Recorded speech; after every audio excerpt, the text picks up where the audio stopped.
wow, the mic is really loud in this place. And we're at the stage of finishing up some testimony on the bill. But before we do that, Representative Long has an announcement he wishes to make. Thank you, Mr. Chair. In addition to this being a very important day for our work on criminal justice, it is also our Vice Chair's birthday. So we have a birthday cake since she is having to spend her birthday evening with us here in a committee room rather than out at a dinner. We brought you a birthday cake, so we'll pass around some cake slices. Happy birthday, Ms. Vice Chair. Thank you, everyone. You know, we could all go out for a birthday dinner. That's all right. So birthday cake coming around, folks. Okay. We do have folks to testify that had signed up. You said there was someone. Oh, I know, but you said there was someone. Someone from MACAC, is that right? Carly, yes, please come forward, Carly. I don't know. Or is it more just for? Good evening. Good evening, Chair, members of the committee. I'm actually here. I'm Carly Stark, and I'm here on behalf of the Association of Minnesota Counties. We represent the interests of all 87 counties in Minnesota. We really appreciate the hard work that has gone into this bill and the many communications between our organization and committee members. We specifically want to express our support for the language that was taken from House File 40, which would eliminate life without parole as a sentencing option for children. We believe this provision will allow for just and age-appropriate accountability for children, but also give them a meaningful opportunity to obtain release based on demonstrated maturing and rehabilitation. The Association of Minnesota Counties has some concern regarding the lack of base subsidy funding for the Community Corrections Act counties and county probation officers. The Omnibus bill provides appropriations for an operational increase for the Department of Corrections for the cost of doing business, which includes employer-paid health care contributions, salary, compensation, rent, lease, fuel, utilities, and other services. And part of their operating costs relate to community supervision staff. County probation systems have the same operating costs and provide more than 70% of the community supervision services in the state.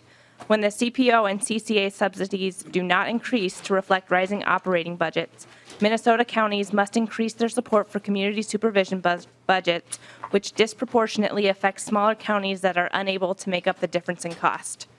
County-based probation systems provide critical services for meeting the needs of our criminal justice system. They have been on the forefront of criminal justice reform by providing evidence-based practices that focus on addressing criminogenic needs and reducing recidivism, goals that we know have bipartisan support on this committee. Minnesota's county-based probation systems have been underfunded for nearly 2 decades. Increased funds are necessary to support basic functions, and we hope to work with legislators as this session continues to make sure an increase in operating costs is included for all county-based probation systems. Thank you. Thank you, Ms. Stark. And let me just say, so we've had some ongoing conversations, particularly with the commissioner on this, and look forward to continuing to have that relative to the formula that we've been operating under. Yep. Thank you, Chair. Thank you. Is there any other member of the public that wishes to testify? Okay, very well then. With that, members, we're going to shift over to amendments, and we'll begin with the A2 amendment. Oh, wait a minute, hold on, I'm sorry. No. Yeah, let's start with these, yeah. Yeah, my apologies, members. We'll start with the A29 amendment. Okay, good. Is there anyone that wishes to offer that amendment?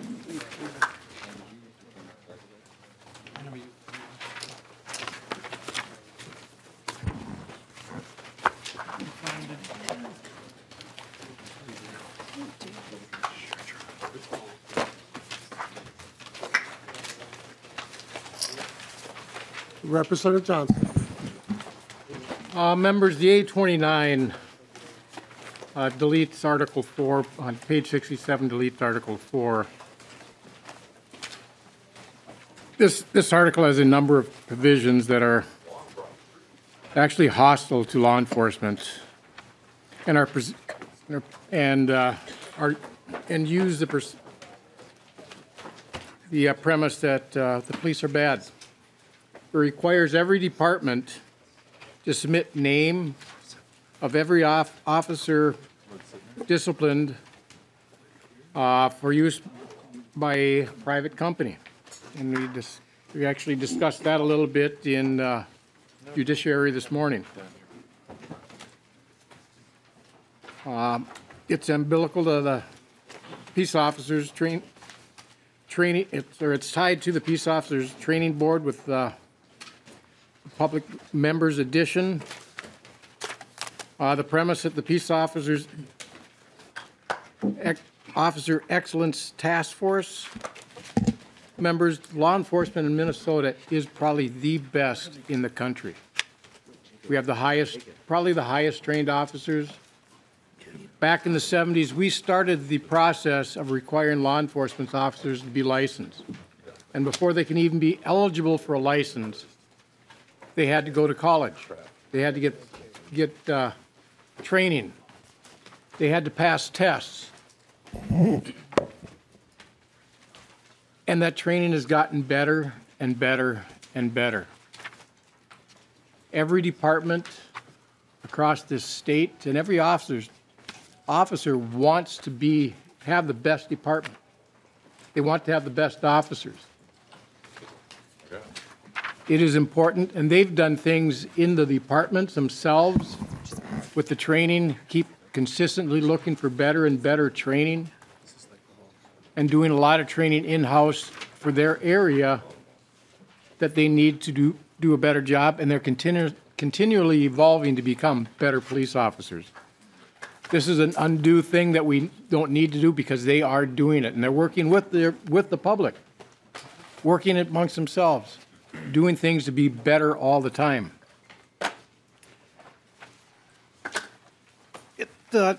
Restructuring the funding of the post board, taking dedicated funds, taking them away from the post board to make it a political board, which is never what it should be done. The post board is there to make sure our officers have the highest standard. Before they get credit for any of their training requirements for their licensing, the post board has to approve all training curriculum, making sure it's best for every officer across the state. And the departments in greater Minnesota have worked with the post board along with the departments in the metro area to make sure that training is devised for their area. Because what works in the metro does not work in greater Minnesota. In the metro, if an officer needs help, and I've seen it, where an officer yells for help, and within 3 minutes, there's 20 squad cars there. I've been working, screaming for help. It took 25 minutes for one squad car to get there. Greater Minnesota is different than the metro area. And along with that, in a different chapter of the bill, there's issues that can actually be classified as law enforcement for racial profiling. The officers don't do any stops unless they have probable cause. If they do a stop that they don't have probable cause for, there's disciplinary action that's done. There's been a lot of studies on law enforcement disciplinary actions across this country. There's been studies done that show the hundreds of thousands of contacts law enforcement has with the in their day-to-day work. Compared, yes, there's quite a few complaints filed, but of those complaints, 0.002% are actually found that actually happened, that actually occurred. Law enforcement does a good job. They do a great job of policing themselves. along with the post board, making the requirements, along with their supervisors, making sure they do their job right. Because actually, if a supervisor finds out an officer broke policy, did things that were improper, and that supervisor does not do action, that supervisor's in trouble. And it goes all the way up to the mayor and the sheriff. They're held responsible for their officers. So in the press, we've had a lot of bashing of law enforcement lately. We don't need to do that, continue that in this legislature. Without our law enforcement, we are in trouble. So with that, I ask that you support this amendment. And I would like a roll call on this. Roll call has been asked for. Well, Representative Johnson, perhaps I oppose your amendment, and perhaps the simplest way to oppose it is to say that I agree with the assertion that we should, in fact, be lifting up, honoring, and respecting our peace officer community in our state. That is the intent of legislation that you've identified. I don't think we should jump to conclusions that the collection of data is going to tell us that police officers are bad. In fact, the collection of data might, in fact, tell us some really valuable information about how we can continue to walk with our peace officer community in our state. And by the way, members, at this point, this is the only body that's making any kind of a visible on-the-paper commitment to continue training, providing training dollars for that community. Unfortunately, not even our governor has made that commitment going forward into the tail years. Certainly, the other body has not done that. As for the post board transfer issues, just last week, we passed out a $500,000 deficiency funding for our post board. It's not the first time that we've done it. That comes out of the general fund directly. So clearly, members, there's something that's not working with the way that we have funded this important entity. And the language before you, the shift over to general fund, quite frankly, is just an honest depiction, expression, movement of what we keep doing in an ad hoc, reactionary manner. We think it'll actually provide the kind of stability that this board needs. As for the profiling issues, we took that out with, when we removed the traffic stop issue. I still think it's a vitally important issue for us to get our hands around. We hear from law enforcement here and across the country that profiling is an important dynamic that we need to continue to train for, to provide supports for police officers in terms of understanding and adjusting their behavior so that people's citizens' civil rights are not in danger. That has, for the most part, I think, been embraced in a very nonpartisan manner. In fact, the training dollars that I referenced to earlier was to some part dedicated for training precisely in implicit bias, for implicit bias training.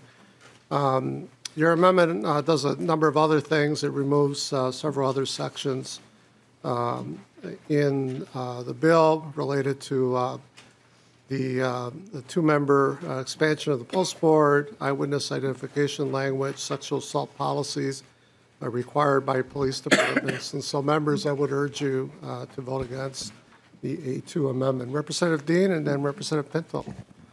Mr. Chair, I could easily just pass, but I know we have a lot of members of the public here, and just for clarification of them and maybe some of our new members, in deleting Article 4 in this bill, we're only deleting the changes that we make.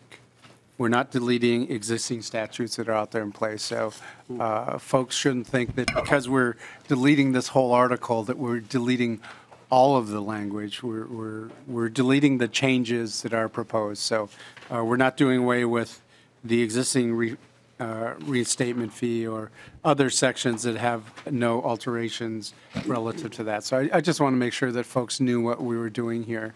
At the same time, I support the chair's the chair's non-support of this particular amendment.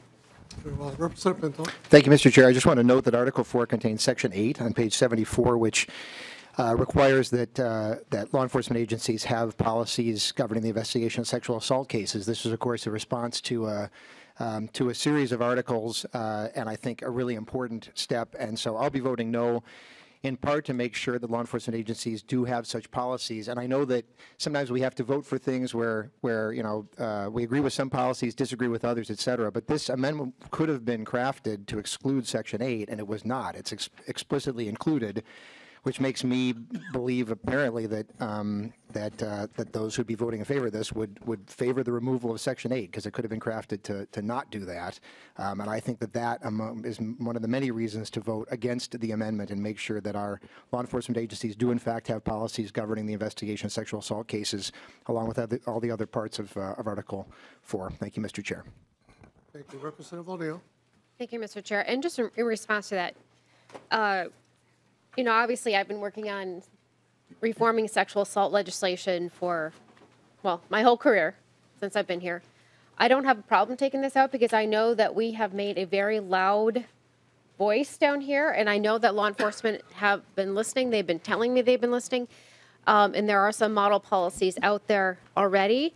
I believe that they are on a fast track to adopt these already, and this is a conversation that will be ongoing. So even if this language was to be removed, I don't think that the net effect would be that much in the world of what law enforcement is already doing and the commitments they've already made to the state of Minnesota. I think that the 9 or 10-part series, I've almost lost track, in the Star Tribune has left a lasting effect on the state of Minnesota.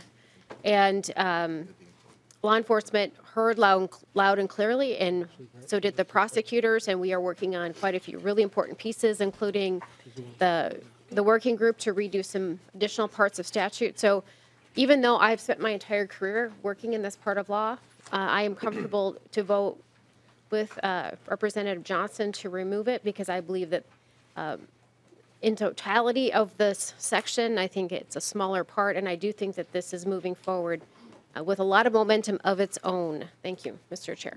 Thank you. Representative Dean. Thank you, Mr. Chair. And as I'm looking closer now at Article 4, I also see that it would delete Section 4, which is the U visa certification for those individuals that are assisting law enforcement. And I think that ultimately we want to do all we can to make sure that those individuals who are victim of crimes are working with law enforcement, no matter what their current immigration status may be. So I will be voting against this amendment because I think this is something whose time has come to create some uniform standards throughout the state of Minnesota. We know that there are a few police departments that do a fairly good job. Part of the reason is that they're doing many cases, but there are other parts of the state where there may not be as many cases, and I think it's good that we put sort of guidelines in place for those particular agencies to follow process for the U visa. So like the chair and like Representative Pinto, I will be voting against the amendment. And the maker of the motion, Representative Johnson. I just ask for your support for this amendment. Thank you. A lot of things in here that are not needed. Very well. The clerk, a roll call being called for, the clerk will take the roll. Chair Mariani. Christensen. No. Considine. No. Dean. No. Edelson. No. Grossel. Yes. Howard. No. Johnson. Yes. Lesh. Long. No. Lucero. Yes. Miller. Yes. Moeller. No. Nash. Yes. O'Neill. Pinto, No. Poston, Yes. 7, yeah. 10-7. On a vote of 10 nays and 7 ayes, the motion does not prevail. Members, next up is the A30 Amendment. Is there an author, or will someone offer the A30 Amendment? Yes, Mr. Chair. Representative Grasso moves adoption of the A30 Amendment. Representative Grasso, to your amendment. Thank you, Mr. Chair and members. The A30 is to delete Article 9, pre-sentence sentencing probation. Even though there are some good portions to it, there are a lot of bad things in here that the authors were not willing to talk about. So this article is unsafe for communities. It changes sentencing guidelines, presumptive probation. It caps state felonies to 5 years of probation. Creates an offender's impact statement on how someone who committed a crime would have their family affected by if incarcerated. And I know those are things that need to be taken into consideration, but there was no mention in here as far as a victim impact. So I guess I'm looking at it going, what about the victims? We've worked hard in this committee all session to make sure that victims were better represented in all the work, a lot of the work that we've done. So it eliminates the use of bail to help ensure a person shows up for court. And like I said, there's a lot of provisions in here that are just not good for the communities, just not good, safe. So I ask for your support in this, and I'll ask for a roll call on it, sir. The roll call has been requested. Members, Representative Grasso, I would urge no vote on the A30 amendments. There are a number of pretty important issues here, including a number of issues Representative Edelson worked on regards to juvie restraints and juvie diversion efforts, as well as family impact statements and opportunities. There's also Representative Long's probation 5-year cap language in here. The chair's post-conviction relief provision is also here. And so for that and a number of reasons, other elements, I would urge a no vote on this amendment. Representative Edelson. Thank you, Chair. And I just wanted to speak to Representative Grassel. On the family impact statement, it's a may. We worked with probation officers. We worked with the Senate. We met with Senator Limmer and talked with him about how we could, we talked about ACEs, the adverse childhood experiences. We know that's one of the #1 indicators of kids having real struggles and actually ending up being incarcerated later themselves. So they are victims, those kids are, and they've done nothing wrong. And so for that reason, I oppose this. Very well. Representative Long. Thank you, Mr. Chair. I also oppose the amendment. The probation provisions we heard, I think, powerful testimony on the need for a change here. We have a negotiated agreement that we've worked on really hard with county attorneys and with defense attorneys. But I also wanted to note that Section 30 in here is the Alternatives to Incarceration Pilot Program, which I believe is Representative O'Neill's bill. So this is a pretty broad brush amendment that's cutting things that a lot of us have worked on and support in this bill. Thank you. Representative Pinto. Thank you, Mr. Chair. Well, similarly, Section 23 of the article on page 153 allows people who are victims of identity theft to get if there's a criminal proceeding brought against somebody as a result of mistaken identity, et cetera, they can get that conviction expunged. So we're talking about victims of identity theft. Once again, it's certainly possible to craft an amendment would have been to exclude that, and so. I don't know what the problem would be with that, but I'm going to stand with victims of identity theft and would urge folks to vote down the amendment. Thank you. Very well. Representative Grasso. And as I said, Mr. Chair, from the start, there's good things in here, and those are some of them that were mentioned. But there's a lot of work that needed to be done on it that You know, it didn't get done. And for that reason, if we cut it and start it over, there'd still be opportunity to do it right. So with that, I'll continue to drive on. Thank Very you. well, thank you, Representative Grosso. The clerk will take the roll. Chair Mariani, No? Christensen, No. Considine, No. Dean, No. Edelson, No. Grossel, Yep. Howard, Howard, Johnson, Yes. Lesh, Long, No. Lucero, Yes. Miller, Yes. Moeller, No. Nash, Yes. O'Neill, Yes. Pinto, No. Poston, Yes.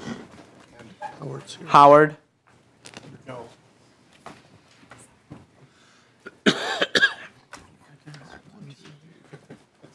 yeah, party lines.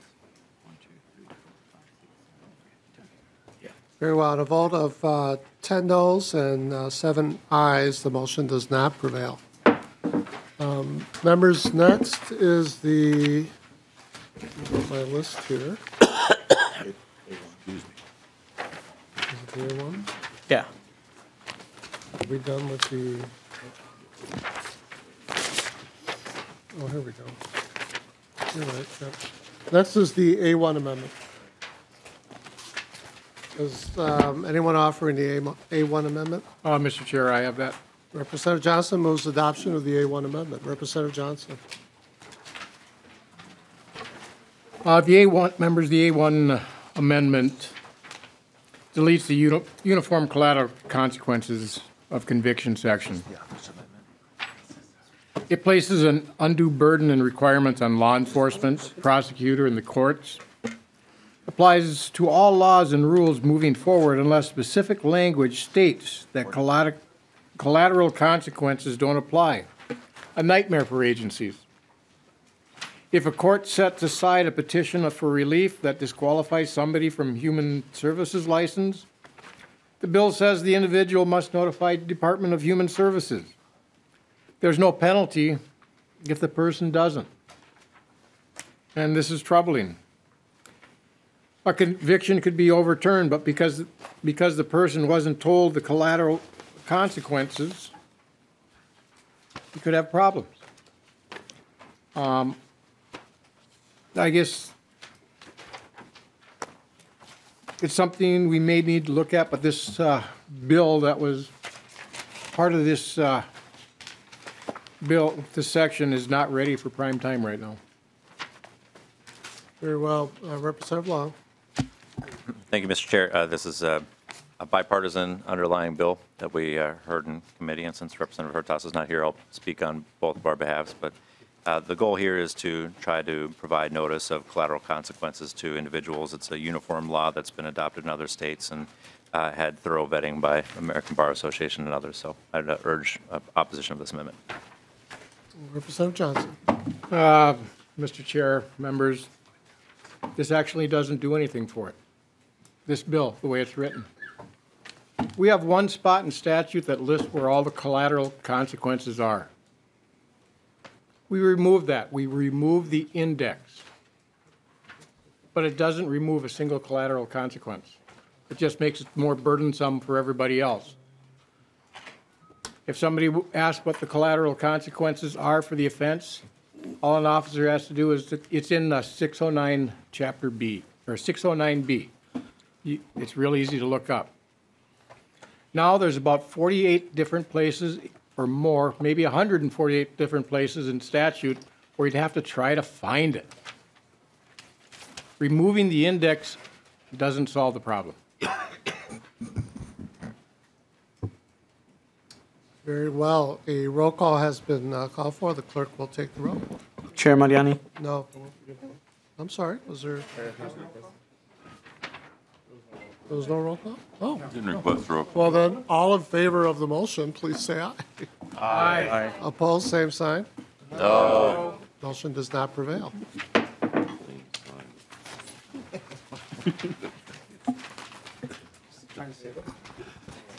Save a little bit of time there, members. So now we have the A2 amendment. Is there a maker of the motion? Representative O'Neill. Thank you, Mr. Chair.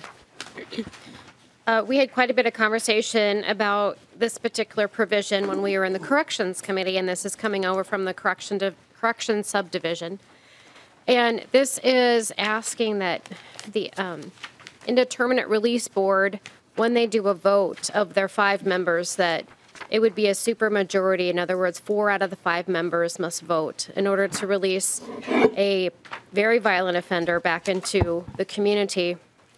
And as I was reading through the language, I did notice something particularly troubling I didn't notice when I was in corrections, and that is that the majority, the simple majority, so just 3 out of 5, is only of the members that are actually present.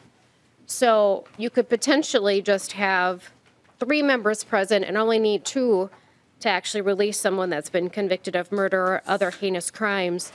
And that didn't sit very well with me. So this amendment would assure that a supermajority would be needed. So that would be, if there are full 5 there, that 4 out of the 5 would be in agreement together to actually release this heinous criminal, that has served his time back into the community. But it's a very, very heavy responsibility of this newly created release board. So I ask for your support that we would change it from a simple majority to a supermajority, particularly since we only have the verbiage there that talks about just of the members present.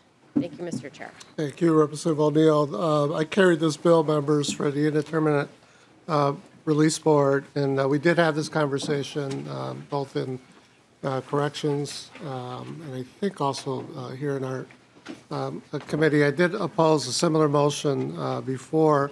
I'm certainly open to ensuring that there would be a quorum. It sounds like a technical oversight and not so much a policy issue, but that I would certainly be more than willing to strongly support that kind of an effort. My understanding is that as states across the country have moved in this direction, that supermajorities are not what states are doing. Obviously, we don't need to do what other states are doing, but I think what we're doing here is really catching a similar trend that's moving through our society. We're talking about individuals here who, under Minnesota law, are eligible for release after very lengthy times.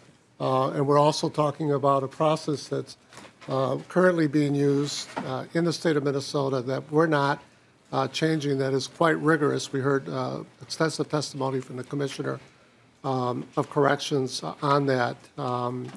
And part of that rigor, members, does include a very deep dive and deep consideration and notice for victims of the offender. Obviously, it also involves a strong deliberation into the current life of the offender, the kind of programs, redemptive work that individual has participated in, treatment, et cetera. My understanding is it's an incredibly rigorous process. And so none of that changes. So I do oppose the amendment. I am open to a quorum language. That does seem to be a reasonable issue that's really more technical oversight at this point. Representative Considine, and then Representative Dean.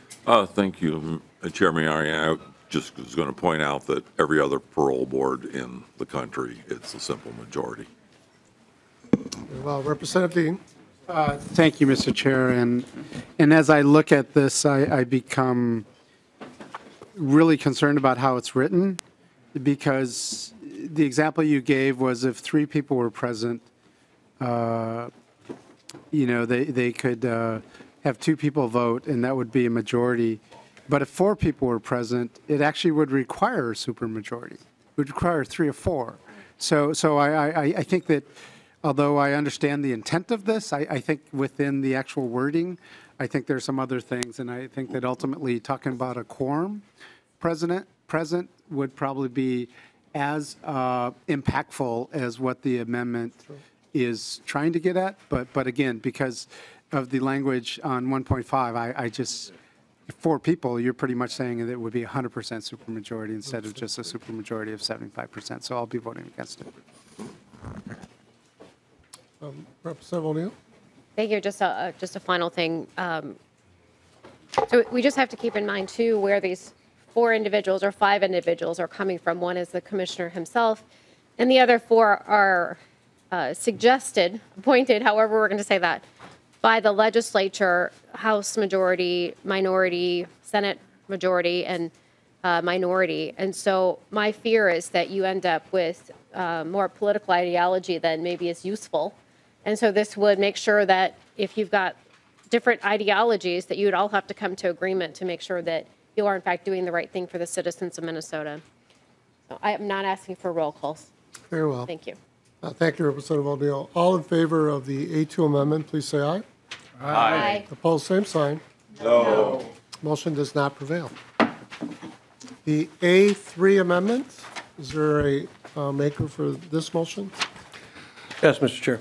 Representative Grosso moves adoption of the A3 amendment. Representative Grosso. A3 amendments, page 151, after line 6, I want to insert this amendment that the defendant has received, state a sentence for the conviction of a felony offense. The period of the state sentence shall be told during a period of incarceration imposed as a sanction for violating a condition of probation. The probation term, like I said, would be told while the offender is incarcerated. Just several reasons why we want to, why I'm looking at this, want to insert that is a 5-year cap on the probation is counter to public safety. And if the offender violates probation and spends the time incarcerated for the violation, the clock keeps running on that probation time. This would freeze it until that time is, until the time of release again.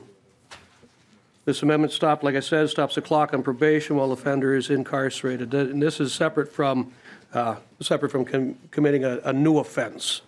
This would be a violation of the current probation that they're on. And I ask for your support on this. Very well. Representative Long. Thank you, Mr. Chair. I oppose the A3 amendment. There already is a mechanism in the bill to extend probation, and this amendment isn't necessary as an additional reason for extending probation. Very well. Any further discussion? Representative Johnson. Members, I think this is a good amendment because a person is not out on the street. How can he be on probation? The clock should stop while he's incarcerated. It only makes sense. I guess I don't know what else to say. It's a common sense amendment. Very well. Any further discussion? Representative Ross. Thank you, Mr. Chair. And as stated, if the person is incarcerated during the probation time, the clock should stop, and the person is called accountability. And that's, again, I ask for your support on this. Very well. See no further discussion. All in favor of the A3 amendment, please say aye. Aye. Opposed, same sign. No. Motion does not prevail. Members, the A4 amendment. Mr. Chair, that'll be mine. Representative Nash moves adoption of the A4 amendment. Representative Nash. Yeah, Mr. Chair, this amendment would make it so that a felon convicted of a crime of violence would not be allowed to vote until the offender has fully served the sentence of the crime. And I'd like to ask Mr. Diebel if he would read or describe what a crime of violence is as defined by 624-.712, just for the benefit of the members of the committee, if you would. Mr. Diebel. I should have given him a warning, so I'll fill this time. I can share a story or an interpretive dance. Well, no. A haiku? No. But sorry about that, Mr. Diebel. We can come back to this amendment. I think he's almost there. Okay. He's pretty quick on this. Indeed. And he doesn't need reading glasses. unlike most of us, Representative Johnson. Mr. Chair and members, Mr. Debo. Representative Nash, would you like me to read all of the offenses? Well, maybe just a handful. Okay. It's a lengthy description in 624.712, crime of violence, subdivision 5, means felony convictions of the following offenses: murder in the first degree, murder in the second, manslaughter, I'll group these together to the best I can, assault in the first through fifth degree, domestic assault, crimes committed for the benefit of a gang, use of drugs to injure or facilitate crime, simple robbery, aggravated robbery, kidnapping, false imprisonment, solicitation, inducement, promotion of prostitution, criminal sexual conduct, first through fourth degree, malicious punishment of a child, neglect or endangerment of a child, commission of a crime while wearing or possessing a bullet-resistant vest. And that's probably good, Mr. Diebel. Thank you for that. Thank you. And Mr. Chair, thank you, Mr. Chair. This is something that we talked about in the Elections Subcommittee, and since that provision has made its way into this bill as well, I certainly think that Chair Dean and I could have a conversation about what to do as it relates to convicted felons getting their votes restored. But I think that this one would be something that a lot of Minnesotans, it would resonate with them, and I believe that it's an important aspect. So therefore, Mr. Chair, I would request a roll call on the A4. Roll call has been asked for. Representative Dean. Thank you, Mr. Chair. I'll speak to the amendment and sort of the intent of changing our statutes regarding the ability of individuals to vote. Ultimately, the individuals that have been convicted of crimes, which Mr. Diebel has just read, are individuals that we consider safe enough to be out in the community. Individuals that we actually want them to lead their best lives. Individuals who are working. Individuals who are paying taxes. Individuals who are, being responsible to their families and all of those types of things. And beyond those reasons why we should do this, there's another thing. One of the important things about our elections is that we make it so that our election judges understand who can and cannot vote, as well as those individuals who can and cannot vote.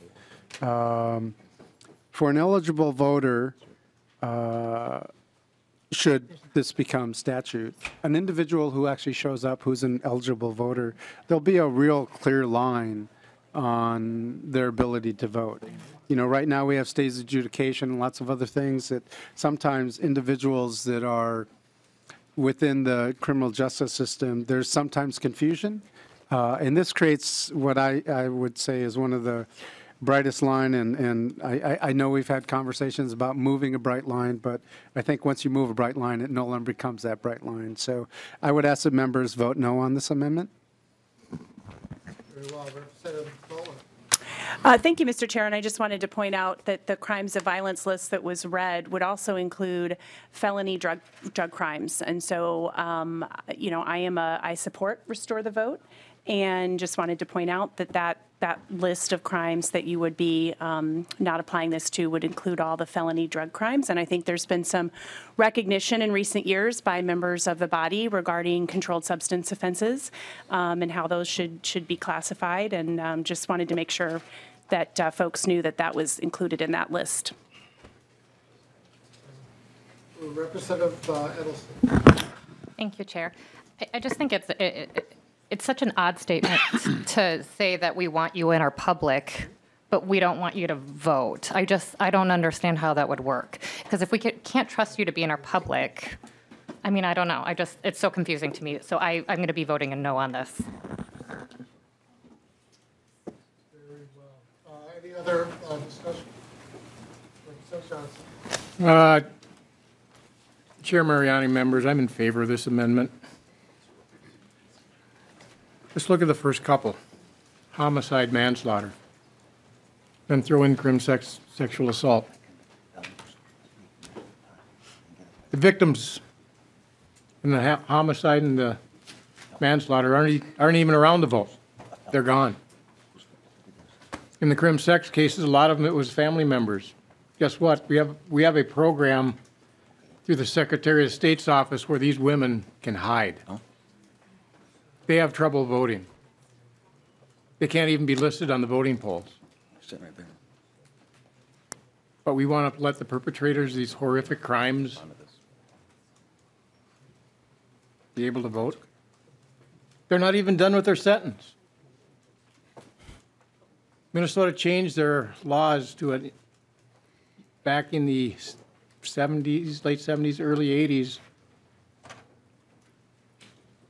from incarceration to a paper system. You can commit felonies and never spend a day in jail or prison. This is a serious issue. Right now, we have a bright line. I think we need to keep it. This bill changes that bright line. This amendment at least puts part of it back for the very serious offenders. And I think it's something that you should vote for. Very well. Any further discussion? Representative. Thank you, Mr. Chair and members. We currently allow individuals who have been convicted of these violent crimes that were read off at the time they're off of their supervision. So we're already restoring the vote at some point. And what we're talking about here is that we want to move this to a point that when they are out in public, when they are trusted to be in the community, that they be allowed to participate in what I would say is one of the most elemental and critical parts of civic engagement. So I understand the argument and the concern about the victims of such crimes, and that those individuals aren't able to vote. But I also want to remind members of the committee and members of the public that we already at some point restore the right of those individuals to vote. So we're just moving the time in which that happens, not whether or not that they can ever vote again in the future. Very well. Representative Constantine? If you want people to obey your laws, if you want people to integrate back into society, they have to feel like they have a say in what's going on. I quoted the Max Weber, a German sociologist, a number of times, and that's basically what he is saying, is if you want them to follow your rules, you want them to come back into society, they have to feel like they have a say in what's going on. And that's what this does. It gives them a chance to come back and fully participate and become productive citizens. And again, initially, as you pointed out, when somebody walked out of prison for the first, 20, 30 years of our existence, they got the right to vote back because there was no probation. There was nothing that carried on. The only felons were actually in prison. And that changed when we changed that. So this is just, frankly, a matter of public safety and a matter of rehabilitation. If you want them to participate, if you want them to follow the rules, they have to feel like they have a say in what's going on. I'm opposed to the amendment. Representative Muller. Thank you, Mr. Chair. I wasn't going to talk again, but I just wanted to again clarify something. There's an assumption here that victims would be opposed to this. And when I was the executive director of a nonprofit that was devoted to victim rights issue, we granted it wasn't scientific survey, but we did a survey of members on this issue. And there wasn't concern by victim advocates and the victim community, victim survivor community about restoring the vote. So I just wanted to make that point. Thank you.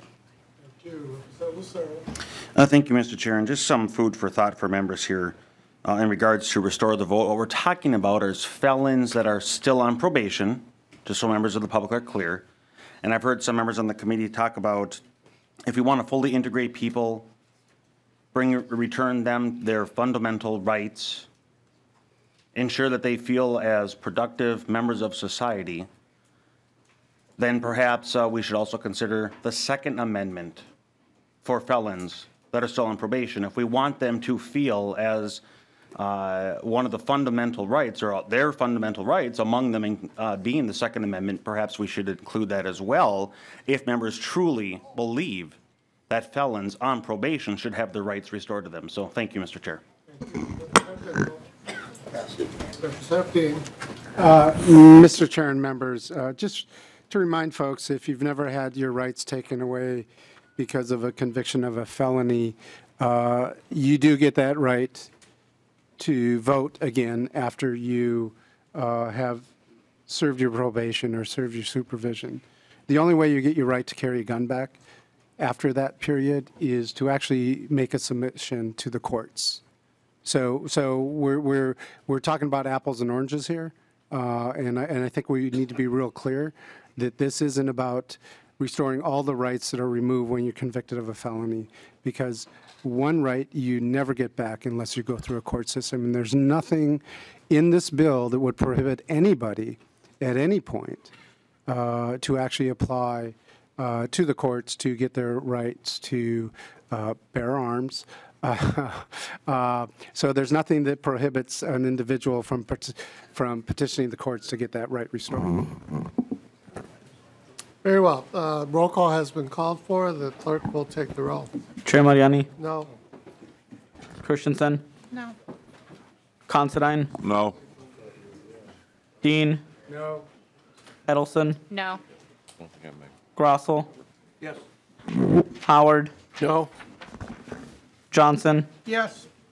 Lesh, No. Long, No. Lucero, Yes. Miller, Yes. Moeller, No. Nash, Yes. O'Neill, Pinto, No. Poston. Yes.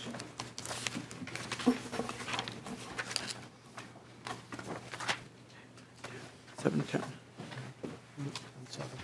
On a vote of 10 nays and 7 ayes, the motion does not prevail. Members, with that, we're on to the A5 amendment. Mr. Chair, I'll offer the A5. Representative Lucero moves adoption of the A5 amendment. Representative Lucero. Thank you, Mr. Chair. Under present law, if a person is suspected of driving under the influence, law enforcement can take their license, physically take their license plates. But if that person is later found not to have been under the influence, their plates are returned to them.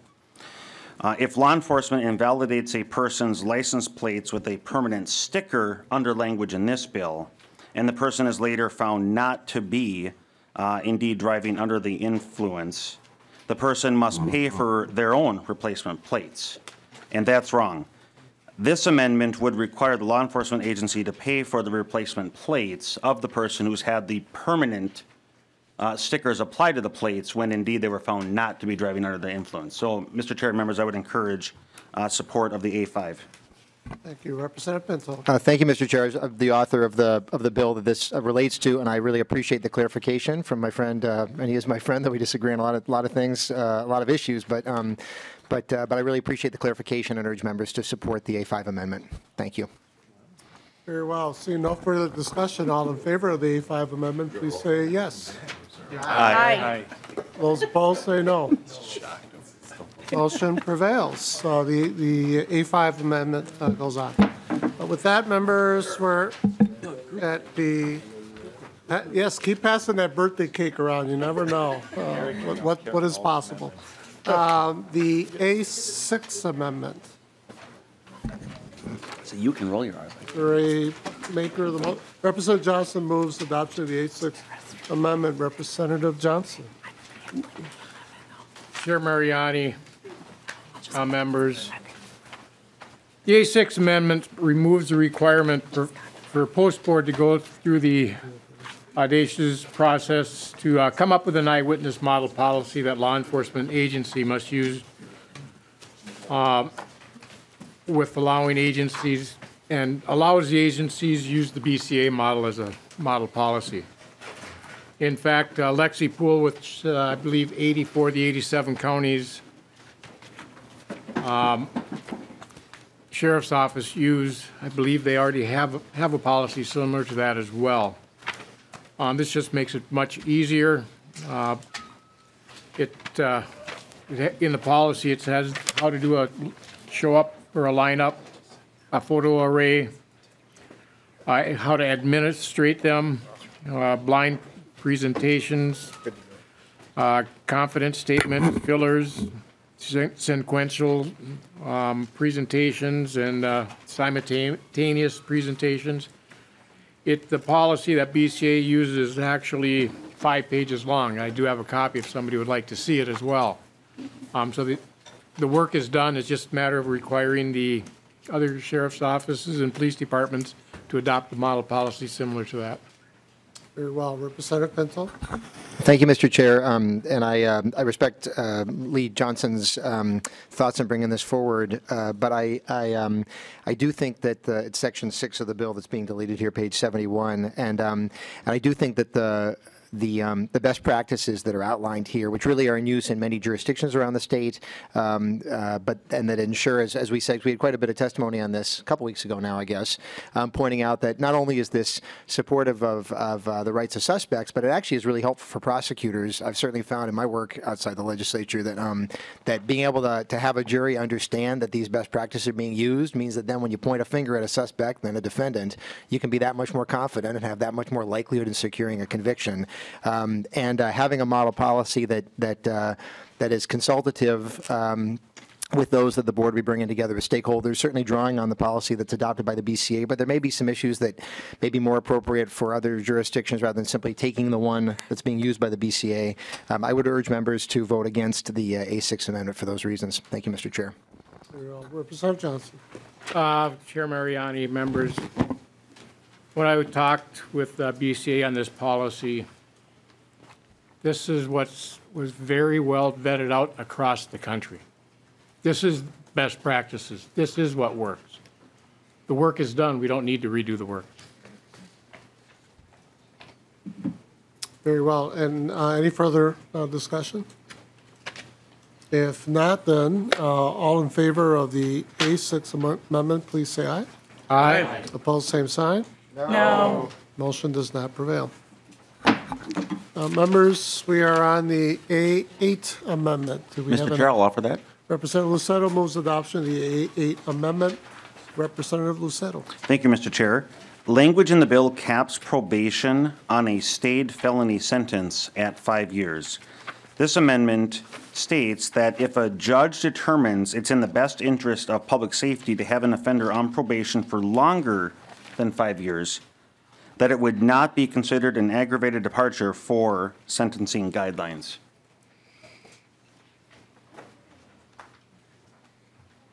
Very well. Representative Long. Thank you, Mr. Chair. I oppose the amendment. The offerer of the amendment, I think, significantly understates the impact here.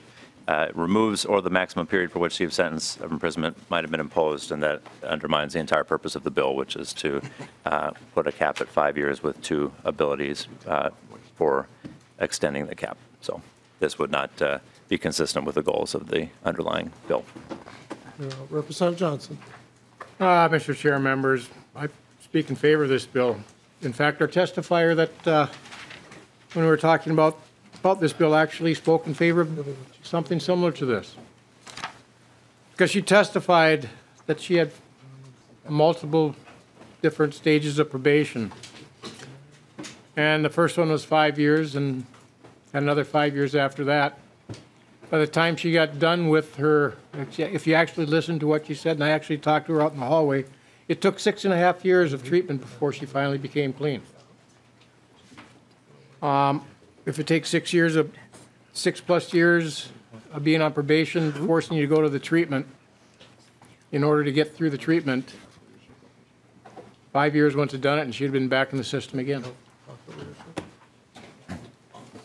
Representative Long. Mr. Chair, thank you. The witness who we had spoke to exactly the type of situation that this would not resolve. So she had a probation term which was for the maximum period for which sentence of imprisonment might have been imposed, which was 40 years. So she had a 40-year length probation term. This would keep that language in the underlying bill and would not address the situations of individuals like her. And the language that we've amended since the original draft, there are two abilities to extend the 5-year probation term. You can extend for a 3-year period or for a 2-year period upon petition to the court, and you can do so for not failure to pay restitution, failure to meet terms of the probation, or public safety rationale. That's been negotiated with the county attorneys and is a very reasonable approach to extending probation terms, but allowing 40-year probation terms, as this amendment would still do, is not the way forward. Representative Johnson. Chair Mariani, we've gotten rid of that long, I believe we've gotten rid of that long probation a long time ago. Judges can do what they want, no matter what we do, they can do what they want, though. But what concerns me is when I was dealing with another issue on the crim sex, which unfortunately I didn't get a hearing on that bill. In order to extend probation, you have to have a reconviction. You can't resentence a person.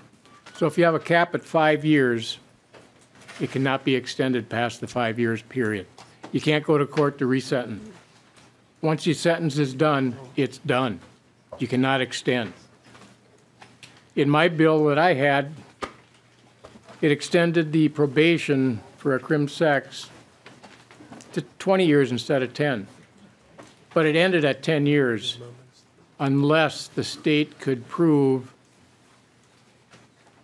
that there was a need to extend. So they had the 20 years sitting there, but they were done in 10. But if they messed up and showed signs that they needed to be a little more supervised, a little longer, the courts could extend it 3 to 5 years. With this, you can say they can extend it, but you can't resentence the person, so it doesn't do any good for that extension. Representative Long. Mr. Chair, just to point to lines 148.7 to 148.10, this bill does not apply to criminal sexual conduct felony violations. So this would not apply in the circumstance that the lead is referring to. Very well. Seeing no further discussion, all in favor of the A8 amendment, please say aye. Aye. Aye. Opposed, same sign. No. Motion does not prevail. Members, the A9 amendment. I will move that, Mr. Chair. Representative Lucetto moves adoption of the A9 amendment. Representative Lucetto. Thank you, Mr. Chair.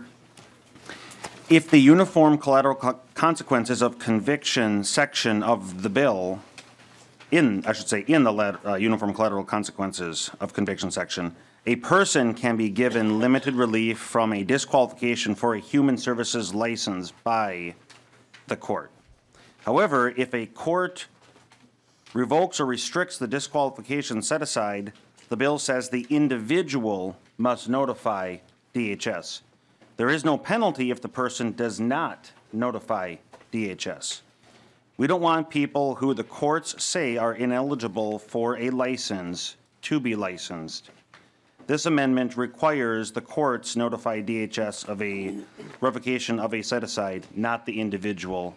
And I would encourage a yes vote on this, and Mr. Chair, I would ask for a roll call. Roll call has been asked for. Representative Long. Thank you, Mr. Chair. I oppose the amendment. I believe that the notice requirements under the bill are satisfactory.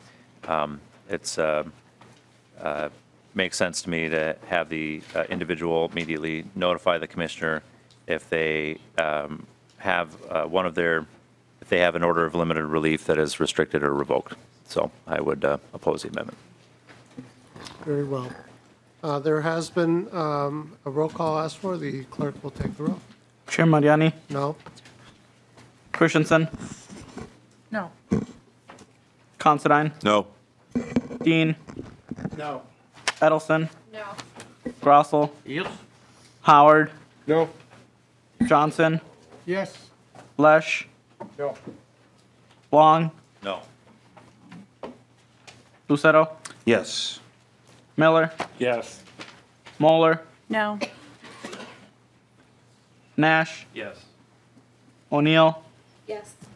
Pinto, No. Poston. Yes.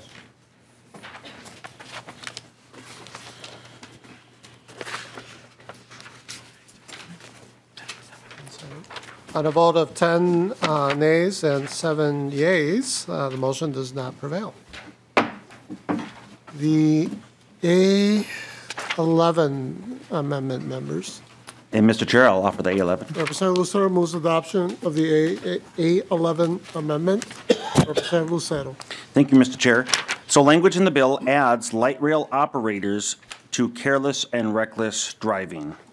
This amendment broadens the language by adding light rail operators to the .04 blood alcohol threshold for commercial drivers and requires light rail operators to obey the laws of other drivers, such as obeying traffic signals, yielding to emergency vehicles, pedestrians in crosswalks, texting and driving, etc. So I would encourage a yes vote on the A11, Mr. Chair, and I would ask for a roll call. The roll call has been asked for. Representative Moeller. Thank you, Mr. Chair. So I looked into this bill, members, and if you look at line or this amendment, excuse me, if you look at line 1.6, it references the definition of motor vehicle in 169A.03 subdivision 15, and then it sends you to 169.011 subdivision 16 and 42, gives the definition of commercial motor vehicle that would already include the light rail transit vehicles, and so this amendment is not necessary because the law already covers what it is that you're trying to get at with this bill. Further discussion? Seeing none, then and a roll call has been called for. The clerk will take the roll. Chair Mariani, No. Christensen, No. Considine, No. Dean, No. Edelson, Grossel, Yes. Howard, No. Johnson, Yes. Lesh, No. Long, No. Lucero, Yes. Miller, Yes. Moeller, No. Nash, Yes. O'Neill, Yes. Pinto, No. Poston. Yes.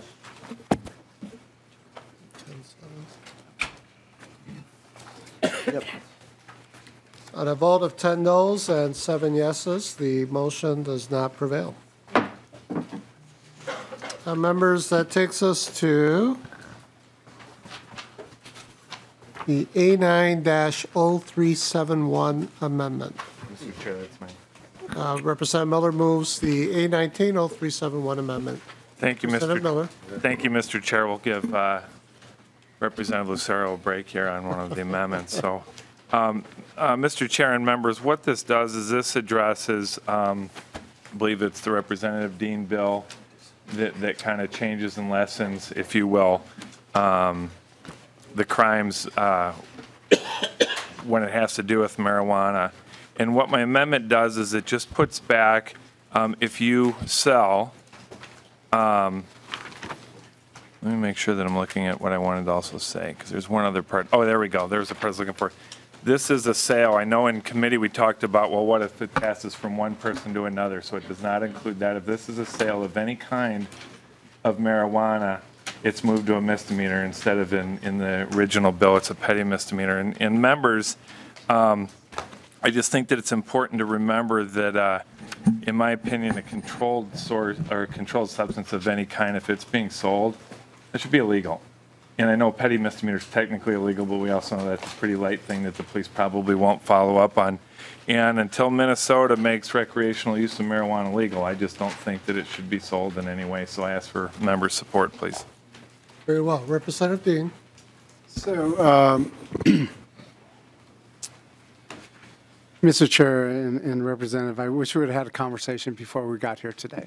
And I have a couple questions, and this would be for staff, because we've made changes to Section 5 of this article earlier through the author's amendment.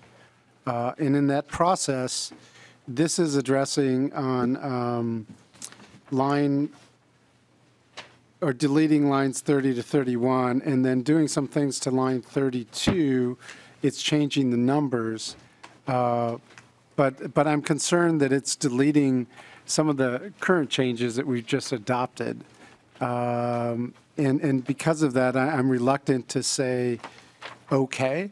I think we made some. I can address that. Yeah, and I mean, I will just add, excuse me, that the author's amendment made some significant language change to this section that I think cover a lot of what you're talking about. But you may have a different perspective on that. So I'll yield this back to you, Mr. Chair. Thank you. Representative Miller. Okay, Mr. Chair and Representative Dean, you did make some great changes, by the way, and so I did appreciate that. I don't know if I need to be near the microphone. I'm going to look over at you. I did, so I don't mean to sound like I'm covering myself for this, but I did send you this amendment, and we did talk about it in the previous meeting. Perhaps I should have come and visit with you. But these changes, it was kind of a simple change to just move only the sale and define it as sale as opposed to for no remuneration. Because in law, it gets a little bit sticky. And so you see a lot of changes here. But unless there's some technical change that needs to be fixed after this, Research and I were pretty confident that all this does is changes nothing to what you have in the omnibus other than if there's anything that's sold for remuneration, it's just a misdemeanor. That's all that, or up before it becomes a gross misdemeanor. So that range of 0 to whatever that is that's under a misdemeanor, that's the only thing. That's the only thing that it's doing. If some of these, like if lines 1.6 and 1.7 do something to kind of jumble and make a mistake on that, the intent was, and research intent was, to keep it clean with how it had to reassign things. And I would think if there's a problem with that, that would just be a technical amendment moving down the road. I'd certainly look into that because it's not my intent to mess it up at all. I want to emphasize that I appreciate the changes that you made and I thought it was reasonable. This was just the one thing, again, Mr. Chair and members. I just think if someone is truly selling for remuneration marijuana, it's still legal in Minnesota, should be at least a misdemeanor on that. Mr. Chair. Representative Dean. So as I look at line 102.32, unlawfully sells a small amount of marijuana for no remuneration, and I mean, which is sort of a contradiction because I always think of a sale as there's always a financial transaction involved. But of course, the way our laws are written, if I'm hanging out with my buddy over here, Representative Howard, and I give him a joint, and he doesn't give me anything, I would have just now been in violation. But I believe this clearly states that if there was no remuneration, it could still be a petty misdemeanor.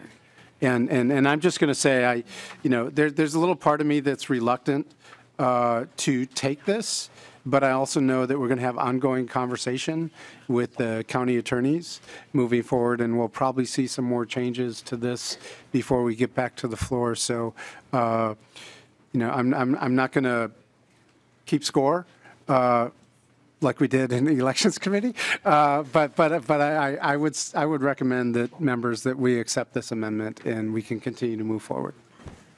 Very well. Looks like there'll be ongoing work on this. Representative Johnson and Representative Considine. Chair Mariani, I was going to ask nonpartisan staff to review it a little bit more, but since Representative Dean is okay with it, I'm fine with that. And Representative Dean, I hope maybe we can have a discussion about the bigger issue on dealing with marijuana. That's the THC concentrates. Sure. I had 6 high school kids, girls, vaping it in one of my high schools, and they all had to be brought to the ER. They were vaping 92% pure THC. We need to deal with that issue. So, Mr. Chair, just remind folks that the author's amendment did address some of that. So we'll continue this conversation moving Very forward. well. Representative Considine.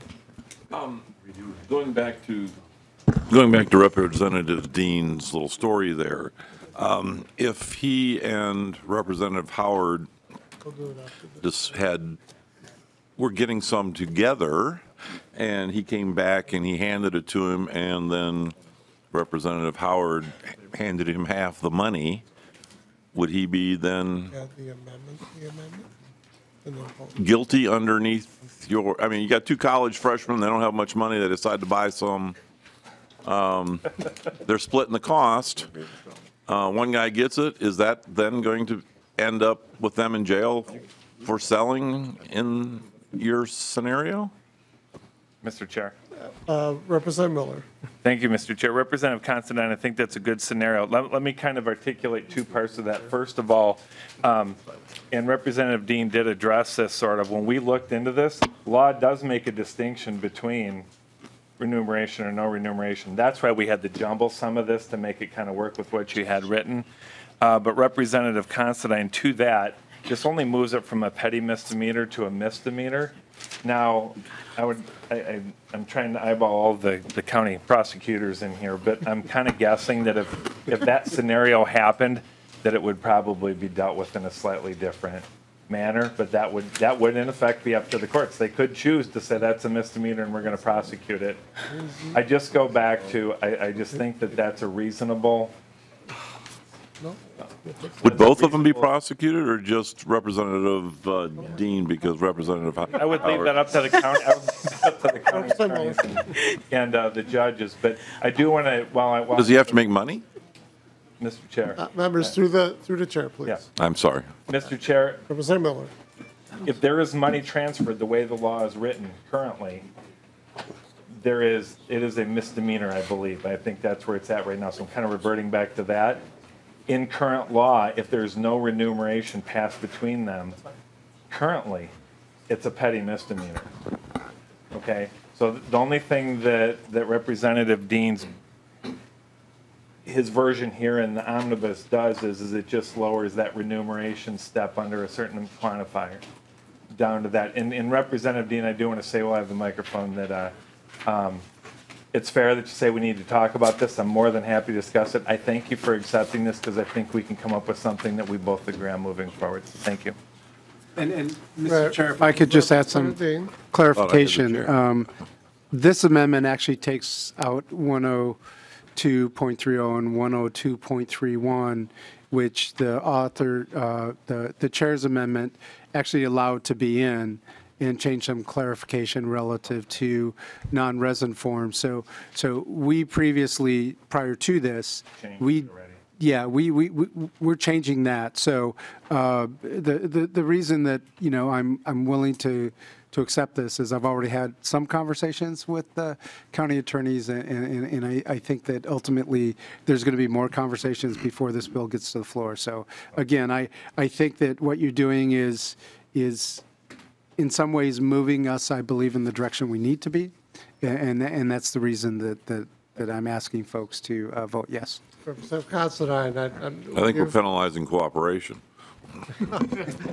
Representative Nash. And thank you, Mr. Chair. I just wanted to speak up on behalf of Representative Howard. I think that, he may want to shake his pockets out before he walks past any of the troopers. So just thought I'd add that.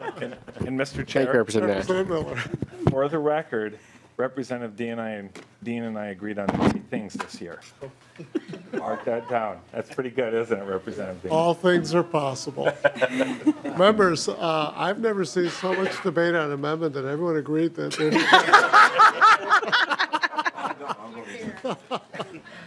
Oh, well. Very well. All in favor of the A19-0371 amendment, please say aye. Aye. Opposed, same sign. Aye. Motion prevails. Exciting. Members, I had promised the public that we would move on to the House File 8, votes on House File 8 and House File 9, which are amendments 813 and 837, and I've gone a little bit over, so I apologize to the public for that. But Representative Pinto? Thank you, Mr. 813? Representative Pinto moves adoption of the A13 Amendment. Representative Pinto. Thank you, Mr. Chair. Unfortunately, I think this is something that Representative Miller and Dean disagree on. We may have identified something here. Members, we had hours of discussion on this previously. The A13 Amendment is the content of House File 8 relating to criminal background checks. And then, of course, it was discussed in other committee as well. And so I think members and members of the public are very familiar with the language here. And I would simply ask members' support in terms of adding it to our public safety bill. I'll point out that it's consistent to my mind. I know, and I certainly respect those who have different views, but in my mind, this is very consistent with the community-oriented public safety approach taken by the committee. Thank you, Mr. Chair. Very well. Discussion on the amendment. Representative Johnson. Mr. Chair, members, I'm asking not to support this. It's unfortunate they have to take a bill that is, and this is House File 8, one of the top 10 priorities. Can't bring it to the floor. Got to stick it in an omnibus bill. It's disappointing, to say the least. We've had some numerous discussions on this. For those of you who are in the Judiciary Committee, heard some very telling testimony on these. And this is restricting the Second Amendment rights to law-abiding citizens. Not the people who are violating the law, using the guns illegally, getting the guns illegally, but putting hurdles to law-abiding citizens.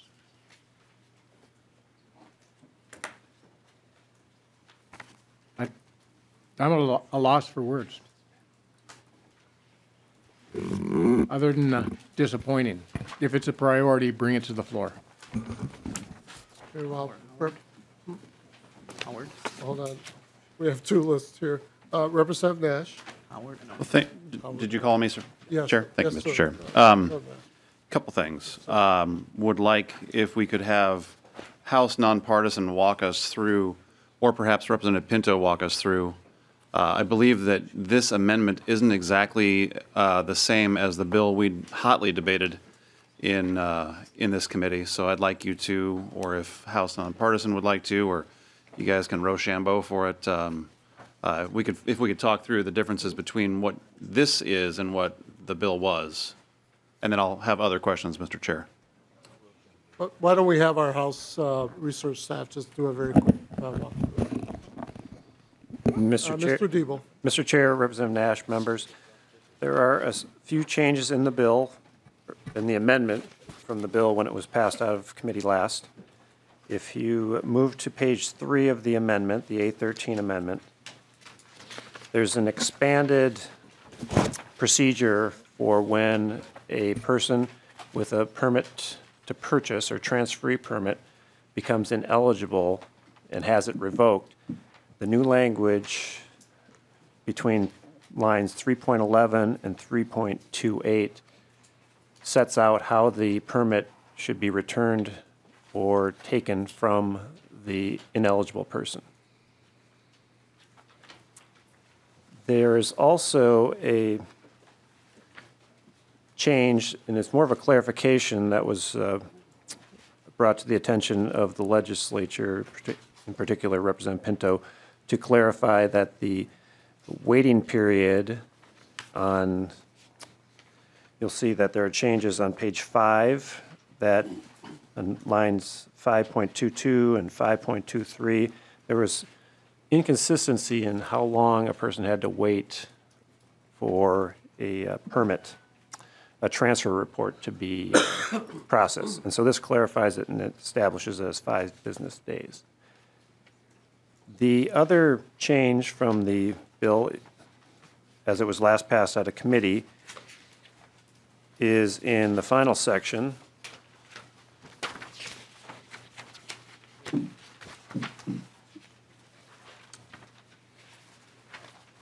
On page 10, line 10.7, The previous version of the bill required the individuals who were transferring a firearm between themselves, private party transaction, to keep the record of transfer for the rest of their lives. This changes that requirement to 20 years from the date of transfer, which is consistent with the expectation that's placed on federal licensees or federal firearms licensees to retain their records for 20 years. Thank you, Mr. Debo.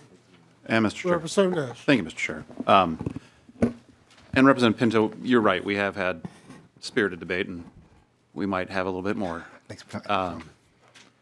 You know, I've made my position pretty clear. I appreciate your desire to reduce violence, crimes committed with a gun. I think that's a perfectly reasonable thing for us to pursue. But this bill does none of that. This bill is making law-abiding citizens go through extra hoops. And I think I used the example in committee the first time, seems like forever ago. But this is not going to change two people behind it. I think I called it the gas and sip, who might be using some of the joints from Representative Howard's example in exchange for, sorry about that, in exchange for some guns that were stolen from Illinois, and they're going to be traded for drugs for guns, and the person who is acquiring the guns is intent on using them for a crime. And I believe that is what you're hoping to get at, but what you're actually doing is you're making law-abiding citizens like myself who acquires guns in a number of different ways. You're now making it more difficult for me to do those things, and you're requiring extra steps, but you're not addressing at all the outcome of the gas and sip example that I'm giving you. Because, and I said it in committee, but I'm going to say it again, people who wake up intent to commit a crime to acquire guns that themselves were stolen, and they're using money perhaps that was obtained in a crime or drugs, and they're exchanging it for those guns, you're not going to slow them down, because they're not going to say in the middle of that transaction, hold on, guys, we have to go get a background check. They're not going to do that. And I am on board with finding ways to reduce gun violence from people who are going to go out and commit a crime. You and I were on Almanac. We talked about that. We agree on that. But Representative Pinto, this doesn't do anything to address that. You're presuming that everyone is going to submit to a background check. Criminals have no desire. By very definition of what they're doing, they're ignoring the law. So another law that you're going to throw out there to add extra steps to require private transfer to have paper for 20 years, are you expecting that criminals are going to keep paper for 20 years in that private? Are they going to like scribble a little receipt and hand it back and forth? That's just preposterous. And I just think that this is onerous for people who are already abiding by the law. We've got mountains of gun laws, mountains. And if this were to pass, and I got to tell you, I really hope it doesn't, and I've said that before, it's not going to change the behavior of the people, in my example, behind the gas and sip. It's not going to certainly change the behavior of people who buy a gun to go and hold up the gas and sip or a grocery store or a bank with a gun that's been stolen. And there's federal data that talks about the origin and acquisition of guns used in the commission of a crime. And it's very much in line with what I'm telling you right now. And for that reason, Mr. Chair, I'm going to ask for a roll call on Representative Pinto's amendment, because I believe that Representative Pinto and I, and indeed members on this side of the table, would love to reduce gun violence as it relates to the commission of a crime. I am all on board with that, but I'm standing up for the people who are the law-abiding citizens, that this does nothing at all, other than add extra steps. And if you could, you know, I fail to see how this is going to impact the example that I've given you. And maybe if you would, prove me wrong. Tell me how the guys behind the gas and sip are going to comply with this prospective law. And you know, maybe I'll vote with you. I doubt it. But if you can show me how that's going to change the behavior of two people intent on committing crime behind the gas and sip, help me understand that, Representative Pinto. And you might have a believer. Pretty sure I'm not going to vote with you, but if you could help me understand how this will show effectiveness in that example, I'm all ears. All ears. Thank you, Mr. Chair. The roll call has been requested. We have 5 members who are lined up for discussion. Representative Howard. Thank you, Mr. Chair. And I just wanted to speak a bit to Representative Johnson's point about kind of the path of taking action this session on background checks and, you know, the notion of if this is a priority, take this bill to the floor. Really, because this is a priority, I think this is why this is the prudent step, because if you look in the Senate, they're not addressing gun violence a priority. They're doing nothing. And this is our best path to move on a priority, not just for the House, but for Minnesotans, for 9 in 10 Minnesotans, for Minnesotans all across the state. And Minnesotans are demanding that we do something to address gun violence, and this is a common sense, reasonable approach to do just that. Will it in itself solve all gun violence? Of course not. Is it a common sense, reasonable step? Of course it is. Minnesotans support it, and we should move forward. And this is the path for the House to listen to Minnesotans and move forward this session to make it happen. Thank you, Mr. Chair. Thank you. Representative O'Neill. Thank you, Mr. Chair. Well, I take issue with saying that this is common sense. I mean, all you have to do is look at the penalty for losing a piece of paper as a gross misdemeanor, and that doesn't make any sense to me. So, and again, this is not like a car title where the Department of Motor Vehicles has all that information, and if you lose your car title, your dog eats your car title, whatever, you can get a replacement. You can't get a replacement for this transfer piece of paper because you're the only person that has it.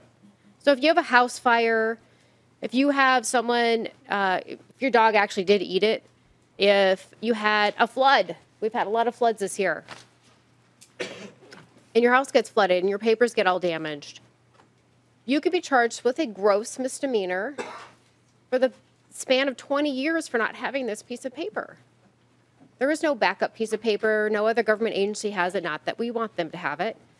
But this is not common sense. There's nothing here that is common sense. I really take issue with that. Representative Pinto, I wanted to ask you, we had talked about the gross misdemeanor part. We had talked about hanging on to this document for 20, well, at first it was for life, and now it's just 20 years. But is that something that you would actually consider to lower the penalty for losing the piece of paper?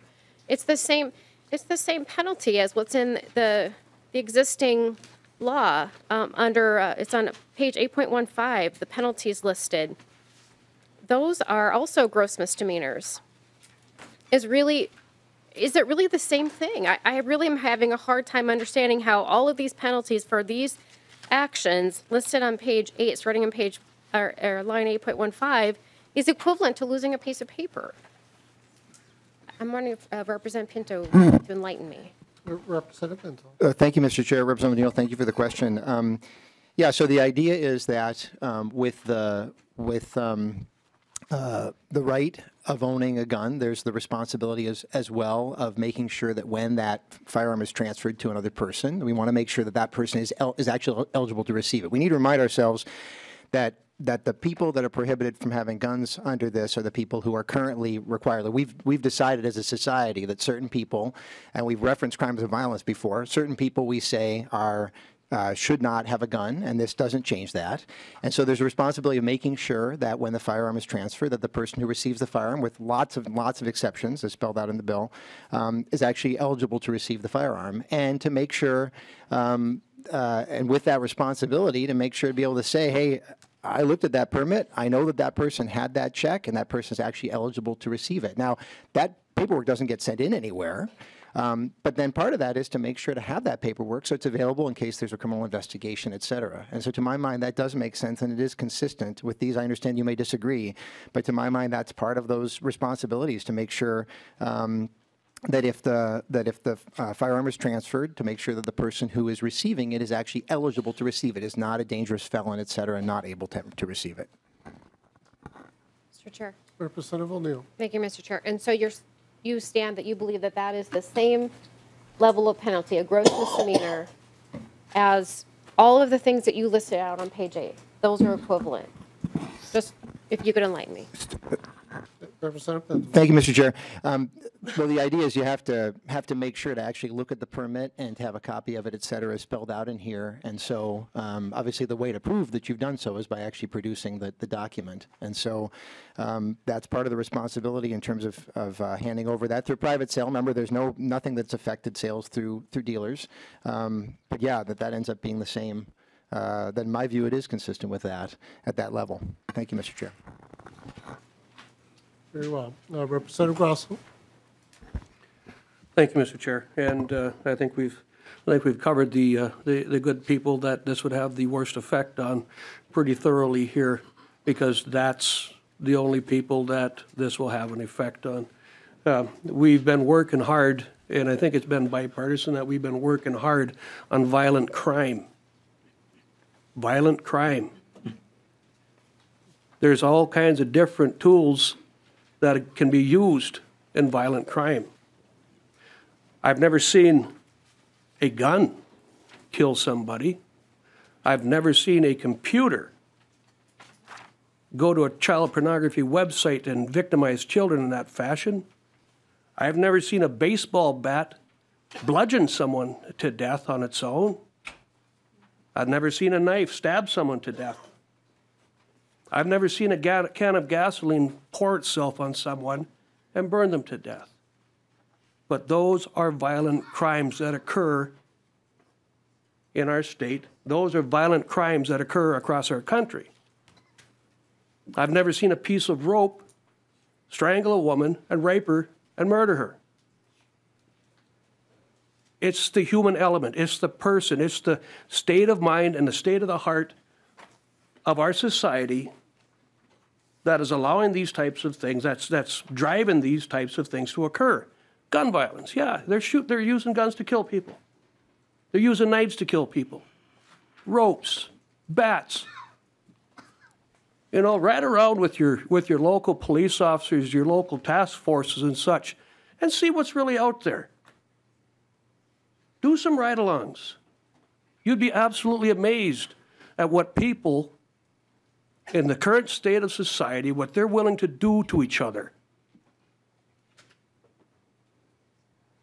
So if we really want to get serious about violent crime having an effect, let's go there. This is only my second term, but I've heard it throughout the first term. We know there's deeper underlying issues, but nobody wants to go there. Nobody wants to go down and get into the dirt, the blood and the guts of this stuff to make sure that we have a good, lasting effect on stemming violent crime. To put restrictions on law-abiding citizens is not going to have an effect on violent crime. I'm sorry. To put restrictions on steak knives, that's not going to stop it. We've got to do something as a society, as our communities, to stop this. People have lost respect for life to such a degree that to hurt somebody else, to take what they have, they resort to these measures.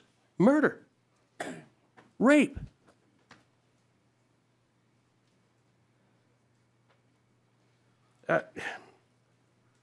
You know, there's Representative Pinto, you and I have had some very candid conversations about about all these things. I've been working hard to try to address some issues that have been brought to me by detectives and investigators as far as crim sex, as far as child pornography. And I'm thankful that that child pornography legislation got into this bill, this omnibus bill. And that's an example. I think Representative Mueller got into that with me as far as let's get this thing right. Let's fashion it so it does a job. Let's fashion it so it has an effect on those who are committing the crimes, who are hurting our children. Let's work on this. Don't go after the people that are law-abiding, you know, don't go after the people that are law-abiding citizens, because that's the only ones that are going to get hurt by this. You're going to make criminals out of good people. Let's look at the source. Let's look at these source problems. Let's get down into it. And let's go after the criminal element that are committing these murders. Those are the places we got to go. But if we're not willing to go there as legislators and just do something like this, I mean, there's an old saying that I use periodically. You put lipstick on a pig, it's still a pig. We got to take this, we got to be willing to go after the heart of these things, the heart of this violent crime mess that we have on us in our society, and work together on it. And I'm sorry, this is not the way to do it. Mr. Chair, point of information. Chair Dean. As we started on this bill, you had talked about not rehearing this bill over again. I think there have been some changes, and I think that questions and, you know, pointing out information regarding the changes would really be in order with what we're trying to do here. But, you know, I mean, I just wanted to interrupt to make sure that we sort of keep on the track of what we're trying to do. Thank you, Mr. Chair. Thank you. Members, the chair is providing some wide latitude here because I fully appreciate the passion and the depth that this particular issue and these bills brings to the legislature for everyone, regardless of what your position is on the legislation. And so I think it's certainly appropriate for us to give ourselves the space to be able to articulate that. I would only ask members to temper that with the time that we have before us. We still have 22 amendments remaining on the docket. And obviously we want to have good discussions on those as well. And so I don't want to crimp anyone's, you know, space and ability to say what they need to say. I think that's important. I would just ask members to please keep in mind the amount of work that we still have before us today. I have no doubt that we are going to continue this debate throughout the rest of this session. There'll certainly be plenty of other opportunities, but I do also want to respect the desires and the rights of members to express, to ask questions for clarification purposes, but also to express their opinion. Again, I would only ask that we be as efficient as possible with the use of our time. Representative Mueller. Thank you, Mr. Chair. And I heard one of my colleagues across the aisle say that we have mountains of gun laws. We have mountains of bodies from people who have been shot. And I've also heard my colleagues say that who they think this bill is affecting or who they're standing up for. I'm standing up for the people who have been shot, including a woman in my district who has a bullet lodged in her brain still.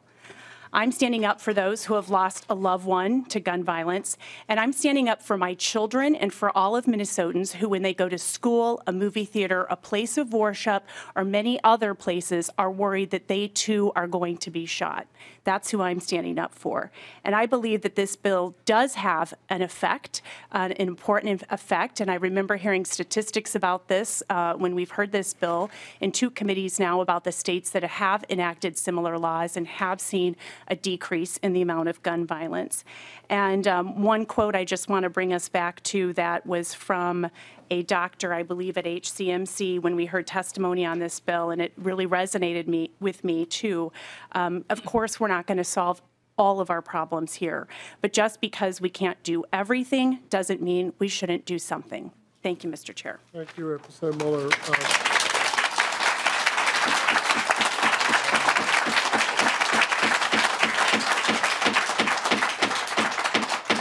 Members from the public, I totally get the passion and the appreciation. It is not the custom and usage of this body to have those kind of demonstrations. No matter what side, quote unquote, you're going to be on, it really does disrupt the flow that needs to happen here, which is objective sharing of information among members with one another. There certainly are plenty of other spaces in the Capitol for you to do that. I don't want to dismiss your passions, but I would please ask you not to have those kind of demonstrations in the middle of formal Minnesota House committee hearings. Thank you. Representative Lucetto. Thank you, Mr. Chair. To Representative Muller's just recent comment, she referenced malls, theaters, places of worship, etc. The thing all those have in common, just as a friendly reminder, is they're typically gun-free zones. And so the answer is not to disarm law-abiding citizens. It's to help law-abiding citizens ensure their ability to defend themselves against those that are committed to committing acts of evil. We heard earlier comments regarding the Senate, and I just want to remind Mr. Chair and this body, the members of the committee, that Majority Leader Senator Gazelka has stated, if the House passes, this is a quote now from Star Tribune, if the House passes universal background check, that's the bill that this amendment is referencing, and red flag laws off the floor, I am committed to giving those bills a hearing in the Senate. So the reference to the Senate, they are willing.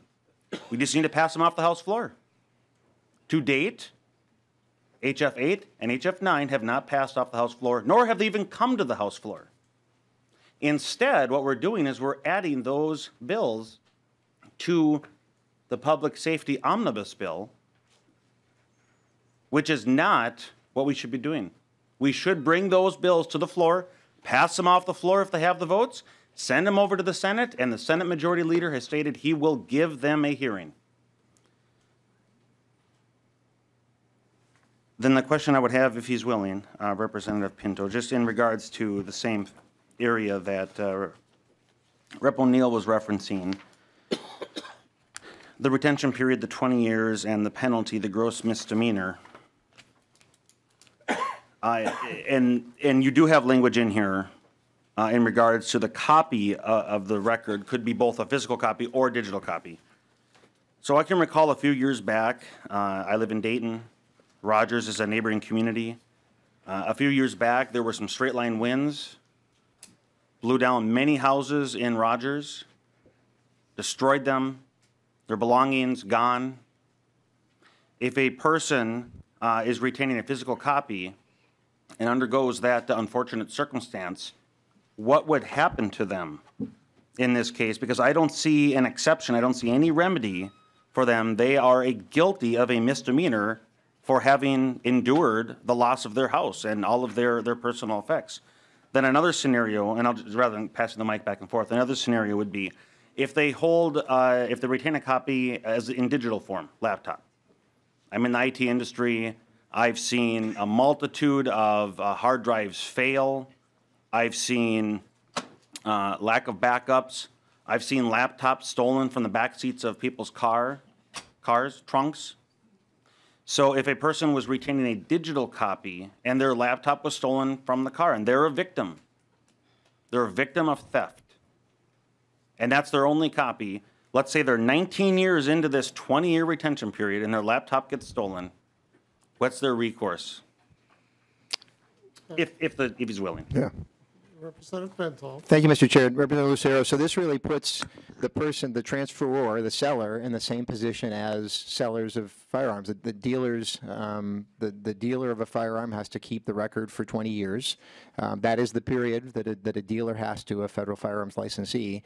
And so it's the same, it is a great responsibility, right? So we want to make sure to have those copies, because when that firearm has been handed over, we want to make sure that the permit is reviewed and that the record is kept. And so we want to make sure, now if you identify something that applies to a dealer where they can address some of those same situations that you've described, I'm happy to talk with you about them. But the idea is that this is what applies to dealers. We want to make sure that that responsibility is taken extremely seriously, because the responsibility of transferring the weapon to someone who we want to make sure, all of us, I would hope, that person is actually eligible to receive that firearm. Mr. Chair, just a quick follow-up, if you will. Representative Lucero. Thank you. So to Representative Pinto's point, or what his comments were, he referenced the dealer. Well, it's one half of a transaction, but it doesn't have to be a dealer. The transferor could be somebody that's not a dealer. But even if they are, you say here both the transferor and the transferee. So at least one of those parties is going to be the recipient of the firearm.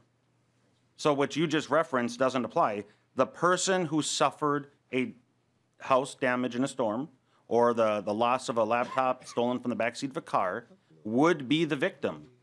And you're criminalizing victims by making them guilty of a gross misdemeanor for doing nothing else other than having suffered a tragedy, a loss. And I just think that's a high concern, and I would encourage members to vote against this amendment. Thank you. Very well. We do have Representative Johnson and Nash. You've already spoken, so what I want to do is jump over to someone who hasn't. We'll come back to you, sirs. Very well. Representative Edelson. Thank you, Chair. I've heard members tonight say what's not going to work. This is not going to work. What I can tell you is students in my district don't think what we're doing right now is working. They're scared in their schools. We're passing, I'm on Ed Finance, we're passing school safety grants there too. We're doing it here. You know, I hear that you guys want to work on this, and I hope that I genuinely like each and every one of you on the Republican side, I really do. I hope that we can continue to work on these issues. But I do think this goes far enough, and I think we need to listen to our youth. And I don't think that we're doing that right now. We need to do something. So I support this, but I do hope that next year we can come back and think about other ways that we can actually protect our kids, because they don't think it's working, and we're letting them down. Thank you. Representative Nash? Yeah, thank you, Mr. Chair. And if you would indulge me, Representative Pinto, you'd answered a couple of questions, and I did have that question of you, was referencing the nature of illegal gun purchases being the predominant firearms that are being used in the commission of a crime. Help me understand, what is this bill going to do to address that? Because again, I'm doubtful, and I'm with you on solving the gun crimes, but I'm just trying to figure out, how is this going to address I believe it's over 78% of guns used in a crime are obtained illegally. So just help me understand how that's going to get that done, if you would. Thank you, Mr. Chair. Representative Nash, I was going to get back. I didn't end up getting called on, and I figured you had a broad enough question. I was going to get back to it kind of in closing statements. So I appreciate you bringing it up now. So Representative Nash, you had the comment before about criminals not submitting to background checks, and actually, they do every single day. So I don't know if folks might have a guess, or Representative Nash, if you would, the number of people who are prohibited from having guns, not allowed to have a gun, who right now submit to a background check currently, because there are background checks at dealers. And I'll just note, it's more than 150,000 people per year. So 150,000 times per year, criminals, people prohibited from having guns, do exactly the thing that you said, oh, they wouldn't do that. They go, now they're blocked because the background check kicks in, right? They're stopped from doing it when they go to the dealer. But now there's this other path that's open to them, right? And so what this does is we've got the security line at the airport, and the one line, you'd think, why would somebody who's prohibited from having a gun go through the metal detector, so to speak? Why would they possibly do that? Well, they do it actually every day, more than 3 million times since those background checks are put in. How many more of them are going through the other door that doesn't have a background check? So what this is saying is put a background check in along the second path. Make sure that there is this second path that is not currently open. Right now, you just stroll right on through. The question is, how do those folks get to the back of the gas and sip? How do they connect with one another, right? Right now, there's can be a post on the internet, that can be whatever it is, and they meet in person, right? We've already established you're not going to be shipping the gun via the internet, but certainly can meet. And right now, there is no prohibition on the person, no requirement that the person who is handing over that gun, transferring that gun, in fact, is confirming that the person is prohibited from having the gun. If we believe that criminal laws won't stop criminals and there's no point for them, then I don't know what we've been doing for the past couple of months. Every single, it is not in fact the case. What we do is we identify that there is a standard that we want people to meet. And people who fail to meet that standard, we hold them accountable for that. That's the point of criminal law. Yes, there's a purpose to laws against theft, even though thieves won't obey them, but we still have them. There's a purpose to laws against homicide, even though murderers won't obey them. We still have those laws. And there's a purpose against handing your gun over without a background check, even though I know that most responsible gun owners would not do such a thing. And so, and this is sort of my final statement. You could see Representative Nash, I'm circling down to it. To my mind, this is absolutely a step that makes sense to set a standard to say that when you transfer your firearm to somebody else, you want to make sure that that person's actually eligible to receive it. Most responsible gun owners do that already. We want to make sure that all do, and that if they don't, we hold them accountable just as we do with any other criminal law that we pass. And Mr. Chair, just briefly. Representative? Thanks, Mr. Chair, for the indulgence. Representative Pinto, how many of the denials that you claim are preventing people from obtaining a gun, how many of those were actually prohibited people? Because the information that I have, they're not prohibited people necessarily. They're just, it's a bad background check. They have to go through a deeper background check. So you tout that number, and I'm just trying to get from you, if you're using that number, I'm hoping that you've got how many of those were actually prohibited people versus people who got caught up in a bad background check, because it does happen, and I'm sure you're aware of that. And Mr. Chair, thank you, Mr. Chairman. From Nash, as we both know, statistics can get really. So my understanding is that every one of them was a legally prohibited person. I suspect that people in the audience and beyond this room will probably send both of us various pieces of information showing either that that's what I've said is accurate, or people will challenge it. My understanding, though, from the information I have, Representative Nash, is that those are people who were legally prohibited from having access to a firearm and were stopped by the background check system. That's the information I have, and will. And that's the information that I have. And thank you, Mr. Chair. We'll continue this on the floor if this comes as a standalone, or certainly in the omnibus. So thanks. I have Representative Johnson, and I just saw Representative Grosso wants to speak again. Is that correct? And then we'll go to Representative Pinto and close and go to our roll call. Representative? Chair Mariani, Representative Pinto. Well, that's 156,000, I can tell you. The vast majority were sound decks that went to a deeper check. In fact, for a person that's prohibited from possessing a firearm that goes through the NICS system and gets a hit, they're supposed to be, by federal law and state law, charged with the FFL licensed person is supposed to report them. The last time that the federal government kept statistics on the number of people charged across this country through the NICS test was, I believe it was 2013. 11 people were charged. Speaking up with charges, we have all those penalties for transferring a firearm to prohibited persons and knowingly, and there's a bunch of them. Since 2013, nobody's ever been charged with a single one of them. According to County Attorney Freeman, it's not worth the time because it was only a gross misdemeanor. So it wasn't worth his time. And this bill doesn't do anything to stop the stuff. For those of you in the Judiciary Committee, and I actually have talked to him since then and getting set up to walk with him, walk the streets of his community at night. Reverend Christopher, he made the statement about these bills. His statement was, let's get serious about gun violence. That bill you put down here ain't gonna keep a gun out of a felon's hands. Think about it. That's the people walking the streets. That's the person that wants to get something done. As Representative Grossell stated, putting lipstick on a pig doesn't change it.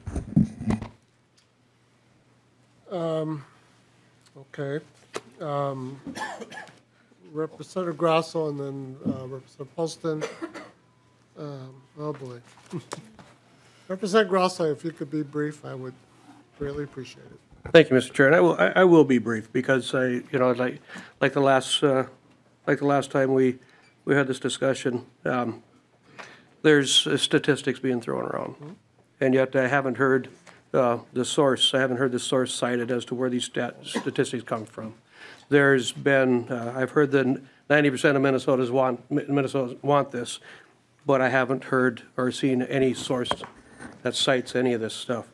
But the information that I'd put out the last time, the 11th lowest violent crime rate in the country is Minnesota.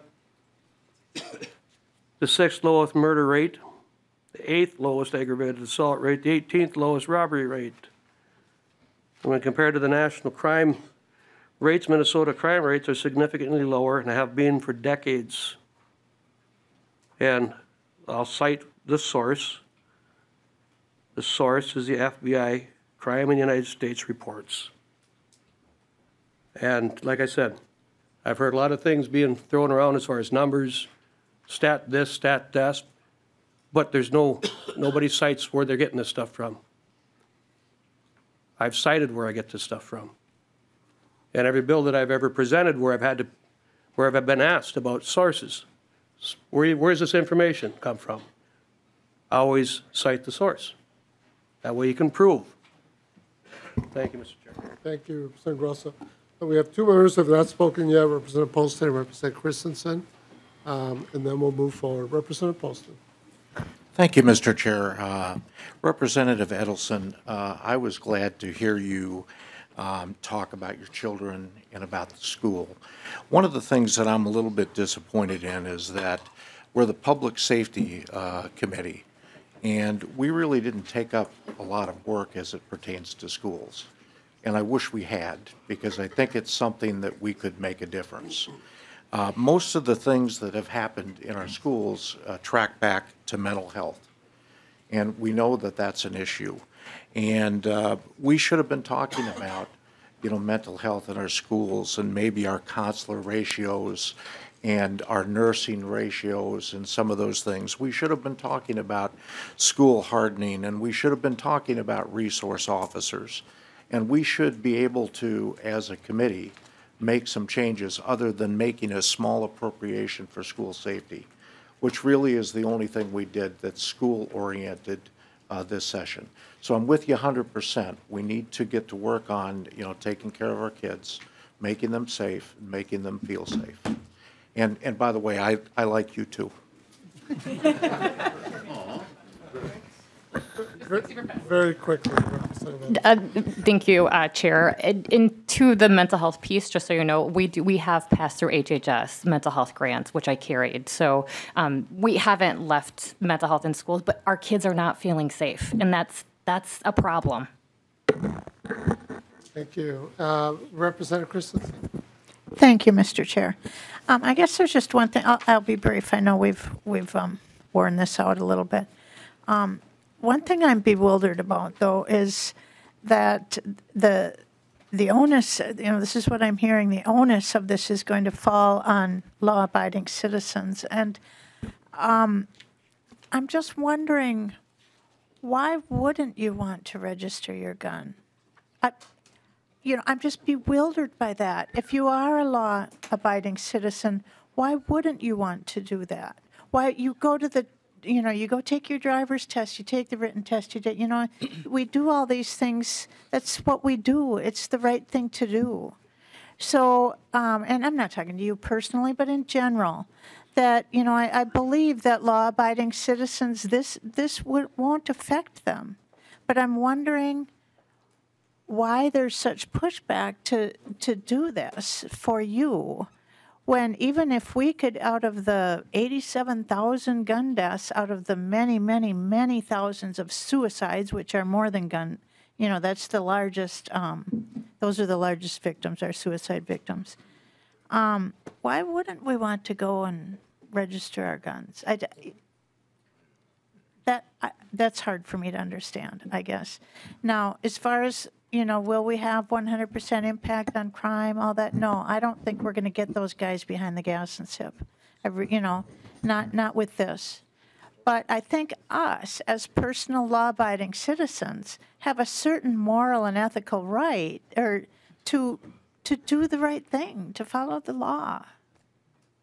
It baffles me, but thank you. Thank you, Representative Christensen. Representative Pinto, you get the last word here. Thank you, Mr. Chair and members. I'll just thank everyone for the discussion.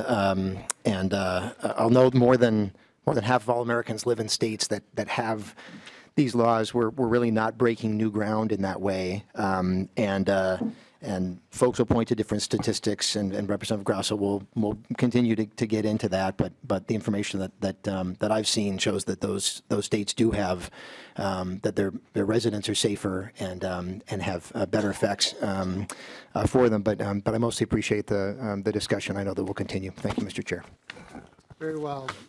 Members, there is a roll call that's been requested. I do want to thank members for the conversation, discussion, and the sharing of both thoughts and emotions on this. And I appreciate the respectful manner in which we were able to do that with one another. I would ask, again, for members in the general public to please not respond to the results of any of our votes here. The decorum of the House really requires us to maintain an objective presence here throughout our formal deliberations. The clerk will take, the clerk will take the roll on Representative Pinto's motion to adopt the A13 Amendment. Chair Mariani, sorry. Chair Mariani, Yes. Christensen, Yes. Considine, Yes. Dean, Yes. Edelson, Yes. Grossel, No. Howard, Yes. Johnson, No. Lesh, Yes. Long, Yes. Lucero, No. Miller, No. Moeller, Yes. Nash, No. O'Neill, No. Pinto, Yes. Poston. No. Yeah. Very well. On a vote of 10 ayes and 7 opposed, the motion does prevail. Members, Representative Pinto, how's your voice holding up? I'm good, Mr. Chair. Very well. Representative Pinto, I believe that you have the A37 Amendment? That's true, Mr. Chair. I move the A37 Amendment. This is the language of House File 9. We'll preempt the first question and ask Mr. Diebel to help us sort through a few changes since the bill was heard in our committee. And again, we've had a number of discussions, and I know those will continue, but would ask members' support in adding the A37 Amendment to the bill. Very well. Mr. Diebel? Mr. Chair and members, the A37 has some minor changes from the bill as it passed out of the Judiciary Committee. The first change can be found on page 5, lines 18 and 19. The change reflects the bill moving in the direction of only allowing law enforcement and city and county attorneys to prosecute, since family can no longer petition the court. There was no need to have a instruction about waiving the fee for service. that was intended to benefit family and other domestic partners who would file a petition. So that language was removed to reflect that previous change in the proposal. The next change can be found on page 6, line 19. This, again, is a conforming amendment to reflect that family members and other relatives can no longer petition under this proposal. So it clarifies that it's the petitioning agency that's responsible for the service of the process. The next change is on page 7 at the bottom of the page, clause 9 on 7.30. This is the information that the court is to look to determine whether an order should be issued or not. And it removes several of the chapters in this clause. Previously, it had a broader scope as to what type of current actions could be considered, and this has been pared down to this smaller list.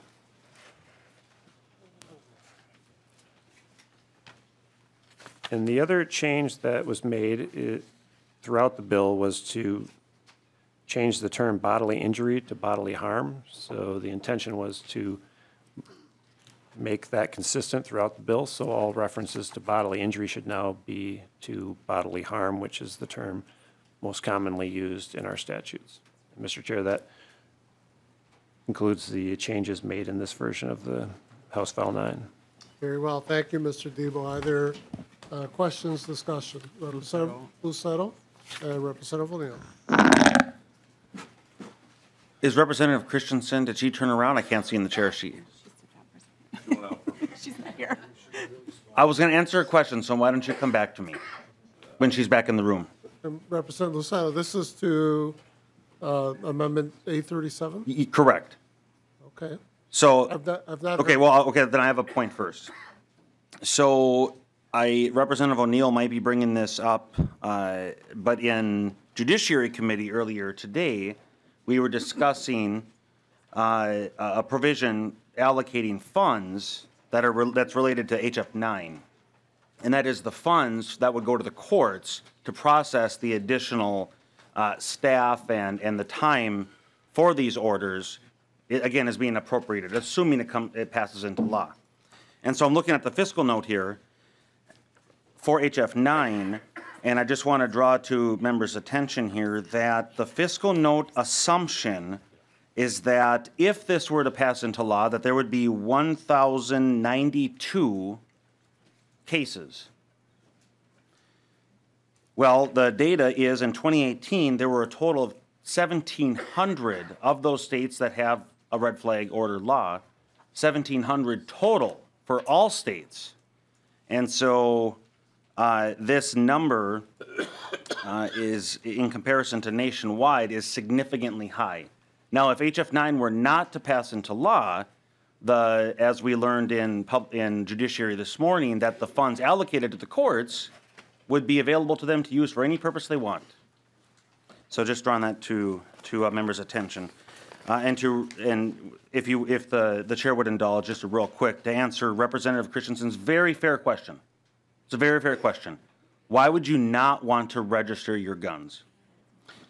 The fact is that the Second Amendment exists. It was put into place by our founding fathers to protect against a potential tyrannical government. It has nothing to do with hunting, nothing to do with any of that, to protect against a potential tyrannical government, because our founding fathers had fled a government of oppression. And so it is the history of the world that governments that seek to oppress first disarm and make sure that citizens can't defend themselves. That's why the Second Amendment exists. So to register your firearms with the government defeats the entire purpose of the Second Amendment. So that's the reason why you would not want to register your firearms. Thank you. Representative Settle and members, I would encourage us to stay on the amendment before us. And Representative Lucero, you and I are going to have dinner, I hope, sometime soon. There are other interpretations for why those expectations were put into law and practice in the United States, or what was prior to the United States. But I look forward to that conversation with you. Representative O'Neill. Thank you, Mr. Chair. I wanted to go back to page 7, specifically starting in line 7.30 through 7.32. And when Mr. Diebel went through that list, he just simply said it was a smaller list. And I don't have my notes from what the list had been before. And I'm wondering if he could just let me know now what remains. Because this is the section, members, where this used to, what it had said was, you're in the middle of any kind of process at all for divorce, child custody, any of those things, that is something that the court should consider to take your guns away, which I found rather problematic and actually rather alarming, because that's an awful lot of folks at any given time that have really nothing to do with gun violence. So I'm just wondering if Mr. Diebel could let me know what does remain of that quite expansive list that we began with and what's left. Representative O'Neill, it's a fair question. Mr. Diebel, do you need time or? Mr. Chair, yes, if you could give me a minute, I can tell you which actions were dropped, but I would need to. Why don't we give you a little bit of time to be able to answer the question directly? Representative O'Neill, can I come back to you? Would that be Fair fine? enough. I have one other quick comment. Well, why don't we do that then? The only other comment I have is, when we first began to look at this bill, it was rather shocking to me. I mean, I spent a lot of time in these particular statutes and others, and quickly realized that bodily injury was undefined in our statutes, which if you're going to pin an entire argument, an entire process to take someone's Second Amendment rights away, and actually infringing on most likely the 4th, 5th, and 6th Amendments as well while you're doing this action, bodily injury had no definition. And I had pointed that out not in one, but 2 committee hearings. And at least now it has been taken out. So at least we've taken out a word that's completely undefined. You could have either defined it because it had no definition. So we have no idea what that would have meant. But at least now you've defined it, and it's consistently bodily harm. And I'll talk more about that on the House floor. But something that you have still left in, back to page 7, is the preponderance of evidence to take someone's weapons away. So that's the lowest bar you could have, essentially, in a civil court. So that's still problematic. And with that, I'll just wait for Mr. Diebel to find all those. Because knowing that that list got smaller is actually pretty substantial change to the bill, because if you think about it, members, if you're going through a divorce, if you're going through a custody hearing, there are all kinds of accusations that are flown back and forth. And it is really fertile ground for all kinds of false accusations and harm to be done to the other person. I'm not sure that that's something that's properly brought into this discussion, although I mean, honestly, you still have on page 8, line 8.1 and 8.2, the court consider anything. So, you have a list, which is interesting, but then you literally say, the court can consider absolutely anything as evidence. And now we don't have family members bringing evidence. So I'm not quite sure how, I guess law enforcement is going to have to do a full investigation to even uncover these things. But anyway, there's, in my mind, this bill isn't any better, and maybe it's actually a bit worse. No, I'm going to say it is actually worse. It seems that with each iteration, it actually does get worse as opposed to better. But with that, I'll just wait for Mr. Diebel's. And I think Mr. Diebel's ready. Mr. Diebel. Mr. Chair and members, thank you for your indulgence. As drafted now, the Clause 9 on page 7, the statutes listed 624.7161 to 624.7168. That is the proposal before you. So that would be any other action under the current proposal would be considered. 260C deals with tax issues. 518B is domestic abuse. And so those are the provisions that are left as evidence that the court may consider as to whether the provisions that were dropped from the bill as it passed out of judiciary were Chapter 257, which deals with child custody litigation, 518, which deals with divorce, 518A, which pertains to child support, and 518C was also dropped, which relates to the Interstate Family Support Act. All right, very well. Mr. Chair? Oh, yes, Representative Pinto. Thank you, Mr. Chair. I just want to just engage with this if I can briefly. And before I do, I just want to clarify with Mr. Diebel. I thought I heard him say reference Chapter 260C as being about, I thought I heard him say taxes, which I maybe misheard. I think 260C is child protection, a child protection chapter. Mr. Diebel. Mr. Chair, correct. Thank you for the correction, Mr. Representative Pinto. I was frantically moving through the statutes, and tax follows that very closely.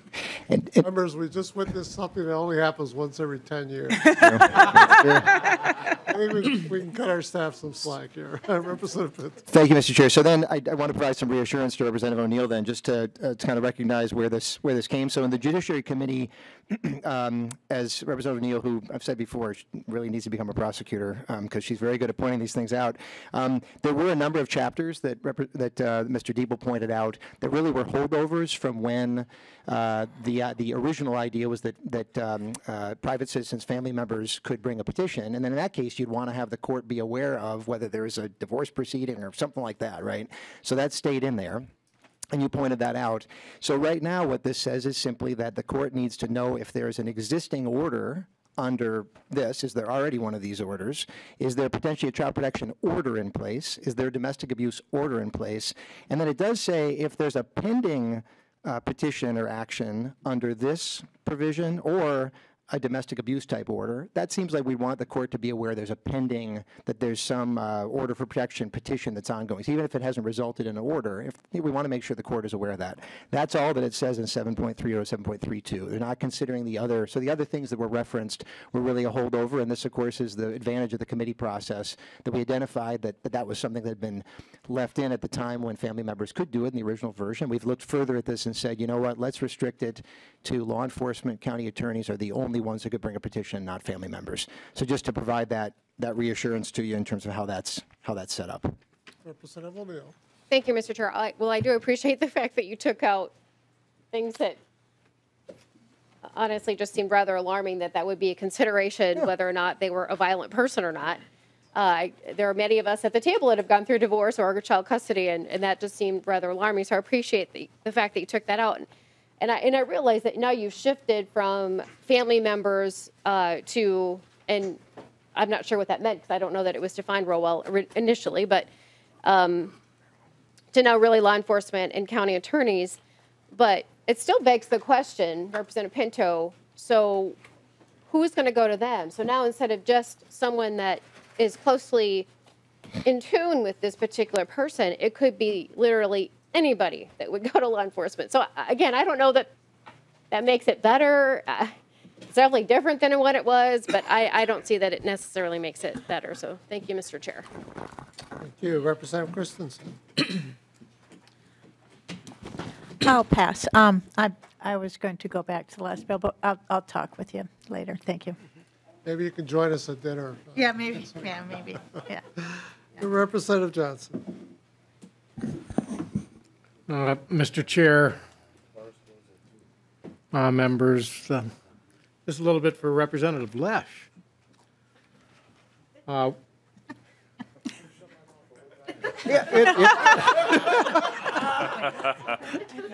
I'm saying, no good deed goes unheard.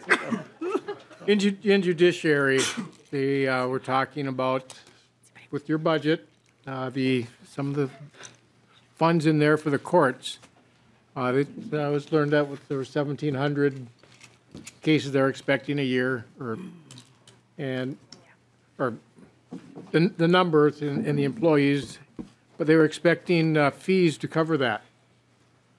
I'm just pointing out that in this bill, they've removed the fees because the people, it's just the sheriff's office and the county attorneys doing these. I'm just letting you know that might have put a hole in your budget because the funds will not be there for that program. Representative Nash. Thank you, Mr. Chair. When we were debating this in committee, Representative Pinto, and I know this isn't your bill, but it is your amendment now, so I think it's fair. I had brought forward an amendment to pay for storage, create storage that was not going to damage the seized property. And I guarantee you, and I think you even admitted, or people admitted, that guns are going to get damaged for people who will go through these unfairly, because I think that there's a vehicle for this to be done unfairly.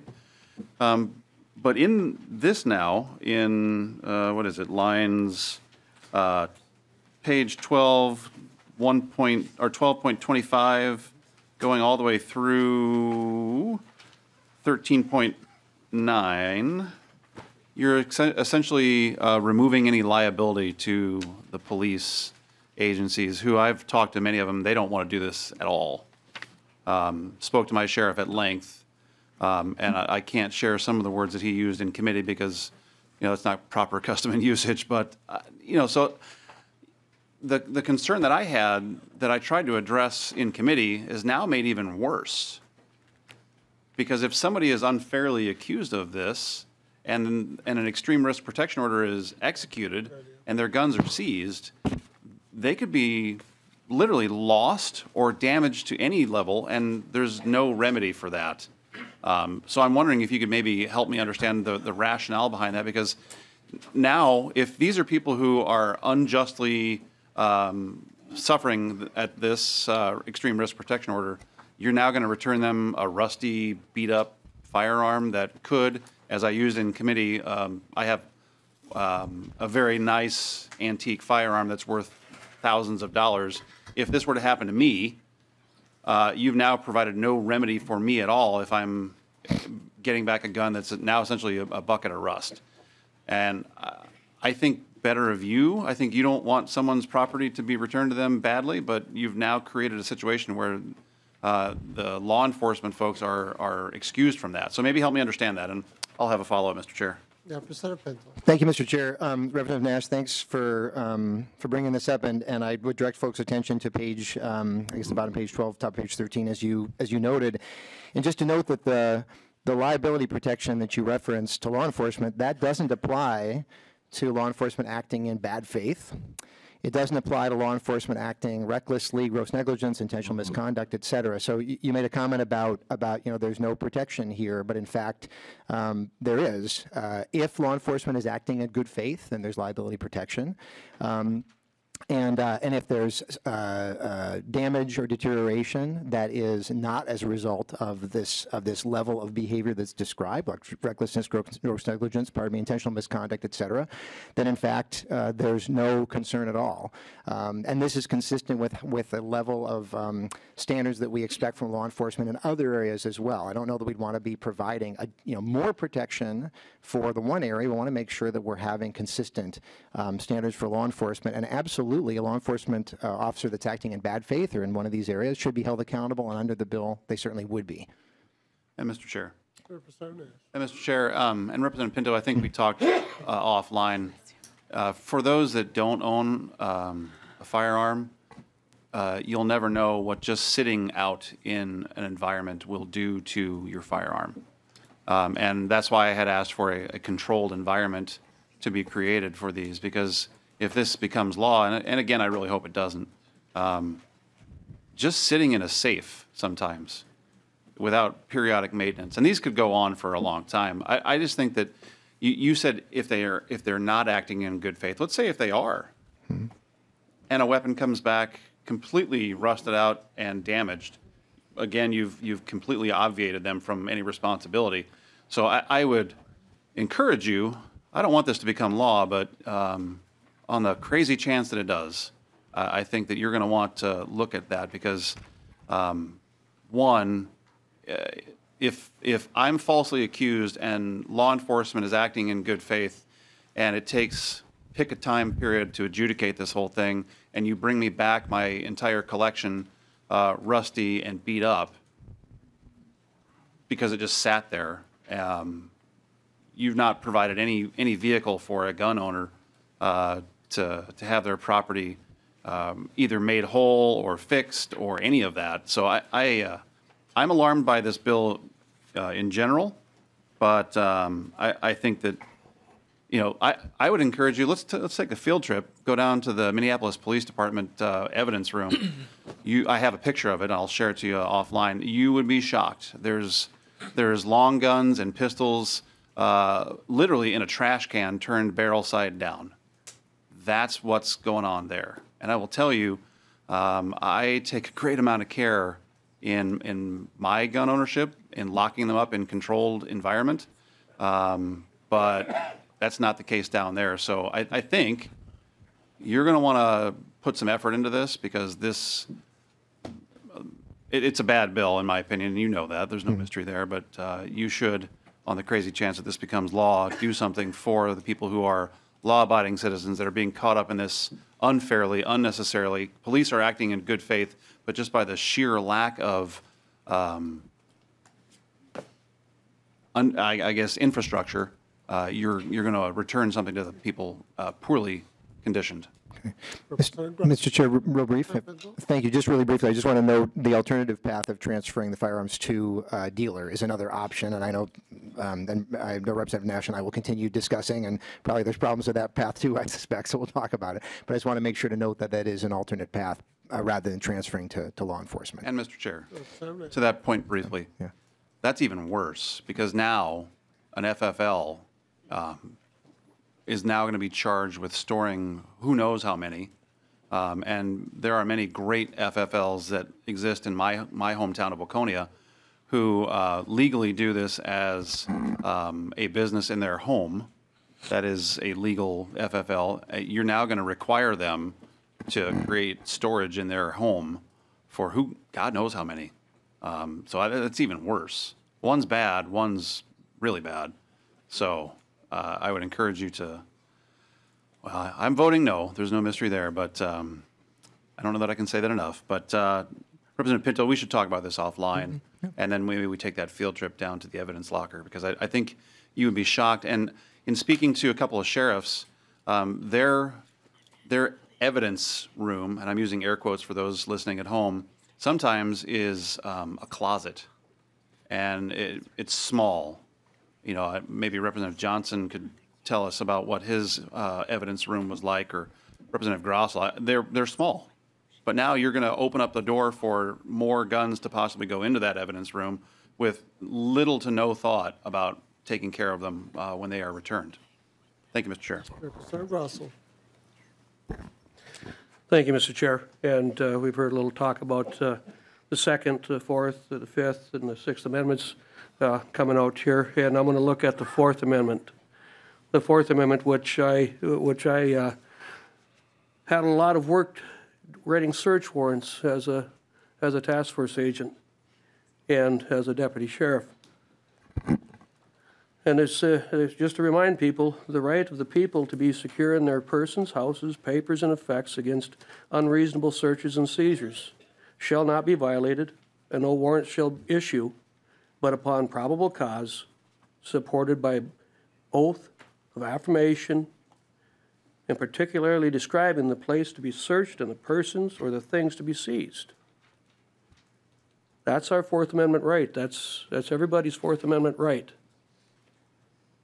And looking at this bill, this piece of legislation, there's one more thing that I did as fresh out of high school and continued to do as a law enforcement officer. I took an oath to protect the people, the country, and the Constitution against enemies both foreign and domestic. This piece of legislation, to me, is an enemy to the people's rights, to all of our rights. That's just looking at it, and I'm looking at it going, when I had to write a search warrant, and it's been a while since I've written one, but as I started to think about it, what did I need? what were the things I needed? I needed to have my information. I had gathered historical information through investigation. I needed to have reliability of information. The source was it either a concerned citizen who cannot have a criminal history? Was it a confidential, reliable informant, or an informant that I had to make reliable, try to get them reliable? I couldn't just take information off of Joe Schmo off the street unless I had those things locked down before I could use their information to secure a search warrant. And then there's the freshness issue. How fresh is this information? And as a rule, we used a 72-hour clock. The last piece of information that I got had to be within a 72-hour window, fresh, and put all that stuff together in a search warrant, that ties everything together, gives you a nexus to everything. And then after that, I had to go before a judge. I had to go before a judge and raise my right hand under oath and affirmation that all this information was true. And then I signed my name to it. Signed my name to it because I knew that I had gone through everything to make sure that all the ducks in a row, all the I's are dotted, all the T's are crossed, because I was going to be legally invading someone's home, their home, to search for and to seize the items on that search warrant. This doesn't do that. This takes information. How fresh? I don't know. And it allows an officer to talk to a county attorney or a judge, and they issue a petition. Go take his guns. Go take her guns. And just to sum that up, having executed high-risk search warrants myself, having been the SWAT guy on the front of the line, when people have said, we're going to shoot the first son of a gun that comes through that door, we're putting law enforcement, with this kind of legislation, we're putting law enforcement and we're putting the public in unnecessary danger of possible great bodily harm or death. Because once you go through that door, folks, and somebody's on the other side, and they don't know what's coming, or they've gotten a subpoena that says you will turn this in, and you kick a door and you come through, what's going to happen if that person is armed? I'll tell you what's going to happen. There's going to be shots fired. And it doesn't have to be that way. And that's the thing that I'm afraid of the most here with this legislation, is that we're setting people up into putting them in some very, very, very bad positions, both law enforcement and the public. You're going to get somebody killed with this stuff. And that's myself, having been shot in the line of duty. I don't want anybody to ever experience that. Again, like we were talking about, again, there's these things that people are saying it's to stop suicide. Well, when you take the guns out of the house, the guns aren't the ones going to commit suicide or threatening to commit suicide. You left the person behind. There's so many things wrong with this bill, folks, that I can't even begin to support this. Just from my history, from what I did to make sure that people's rights were protected, every time I wrote a search warrant, the same analogy stands as I used the last time. I'm not going to say it again, but that's what this thing is. It's not good at all. And it's going to get somebody killed. Thank you, Representative Grosso. Representative Long. Thank you, Mr. Chair. A few points I wanted to make to respond to some of the comments from Representative Grosso. So you were talking about due process. Due process is extremely important, and thankfully, this bill provides an abundance of due process. You were referencing the warrant process that you had to go through, where you had to fill out an affidavit and bring that affidavit under oath. That's in this bill for the extreme risk protection orders. You mentioned that law enforcement are the ones who are doing that. That's what this bill requires. It has to be law enforcement or a city or a county attorney.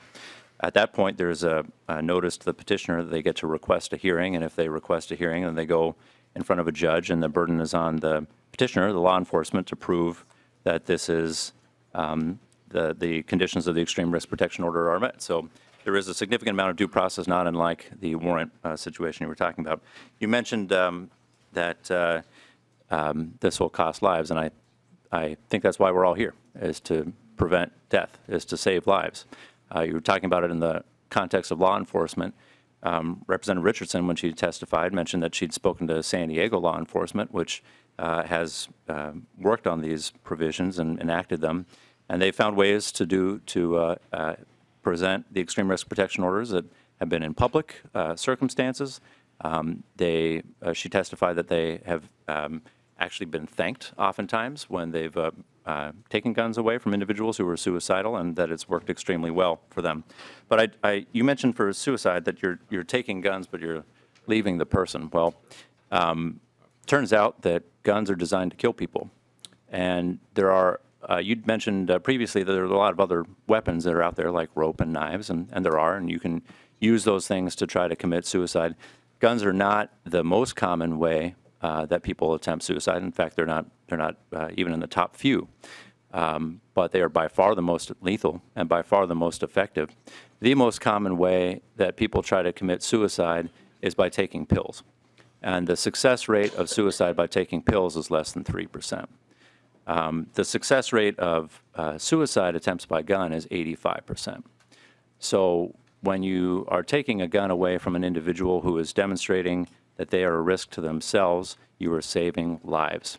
You are protecting people who are suicidal from making a decision that is permanent in a time when they are in crisis. Suicide is a permanent problem to a temporary crisis. Oftentimes, people can get mental health services, can get treatment, but if in that one moment when they are feeling suicidal, they have access to a lethal weapon instead of other things in their household, they are far more likely to die. And that is one of the things that this bill will prevent, is more deaths. Thank you, Mr. Chair. Senator O'Neill and Representative Thank you, Mr. Chair. Johnson.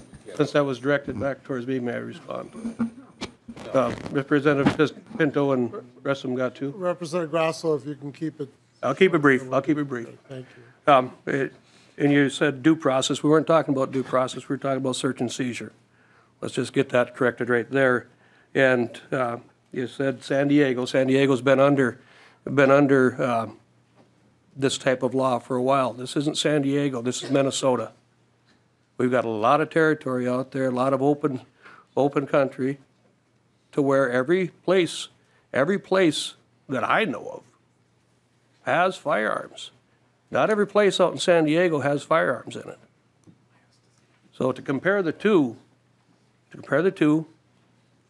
it's not, they're not even close. So, and due process, well, you brought up due process. There's no due process in this either.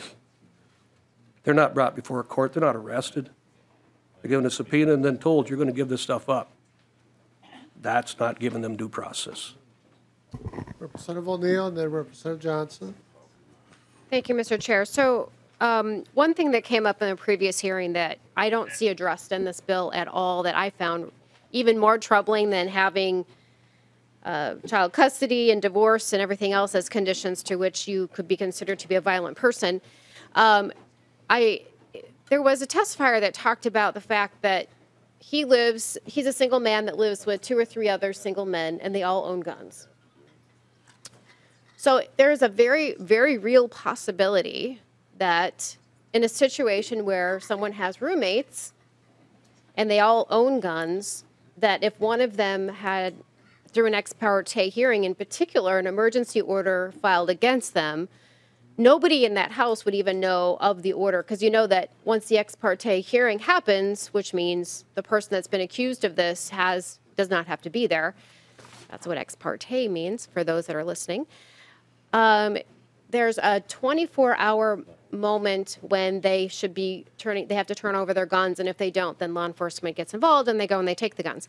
So 24 hours is barely enough time to serve the order. So it's a very real possibility in this situation that you've got a house full of young people, just like my daughter, who's 22 years old, that lives in Northeast Minneapolis with, I think, 8 other roommates in a big house. And it's a very real possibility that in a house very similar to that, someone would have it would go through an ex parte hearing, an emergency order, and nobody in the house would even know. And all of a sudden, law enforcement is there. And how do they know which guns to take? Do they take all of them from every owner? Do they take just the one that has the order against them? It's really a big confusing mess. Not only is it endangering, as Representative Grosso pointed out, and my own law enforcement also pointed out to me that that is an incredibly dangerous situation to put someone in. But how does law enforcement even know how to proceed? If more than one person in that home, which is very likely would happen, that they actually also own guns.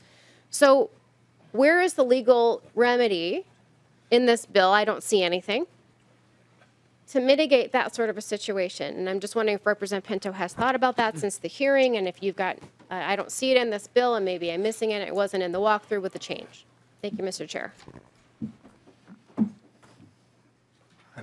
Thank you, Mr. Chair. I guess I want to clarify that Representative O'Neill was asking about if there's the remedy for law enforcement making some kind of error in terms of which firearms to seize. I may have misunderstood her question, Mr. Chair, Representative O'Neill.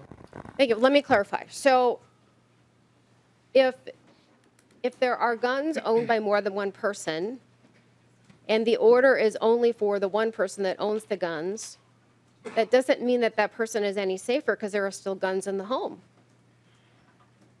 So what exactly is law enforcement to do? Maybe the other owners aren't even there, and law enforcement doesn't even know which guns to take. I mean, there is no clear direction by law enforcement, for law enforcement in this bill of what to do in that situation. And it's still, as you put out then as you purport, would still leave that person in danger because there's still weapons in that house. But it's just a very confusing mess. So I'm just wondering if you've thought about that and how you would purport to remedy that in this bill.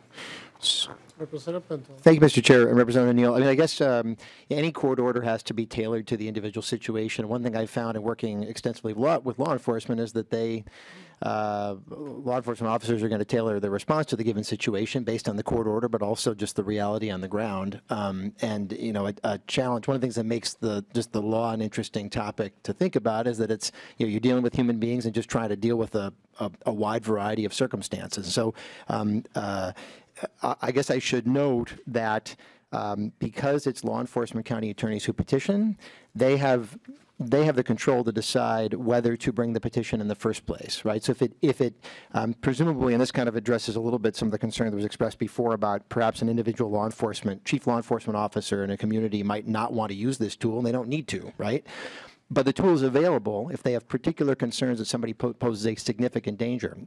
They obviously have to bring the evidence, and this Representative Grosso gets to the point about due process. They have to bring evidence before a court, have a whole series of steps, and then the court order can be tailored and will be tailored to meet the situation. And then the law enforcement response, as Representative Long referenced in San Diego and other states we've seen around, the law enforcement response is tailored to the situation as well. So I guess it's I don't know that you can spell out every one of those details. That's true in any situation with court orders, for orders of protection, harassment restraining orders, et cetera.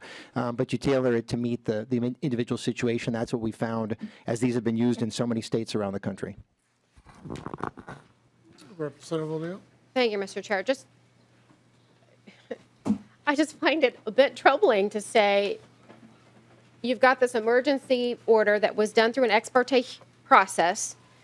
These guns have to be surrendered within 24 hours, which is a very little time for law enforcement to serve that order so they can responsibly turn their guns over without having law enforcement come and demand them. But now you've got the muddled mess of multiple owners in the home. So I don't see how legally you could take someone's guns away because they live in a house with someone who has an emergency order against them. I don't see how you could possibly make that legal leap.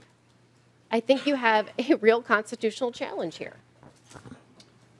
Representative Johnson, Lucero, and Mueller, and then we're going to move to a vote.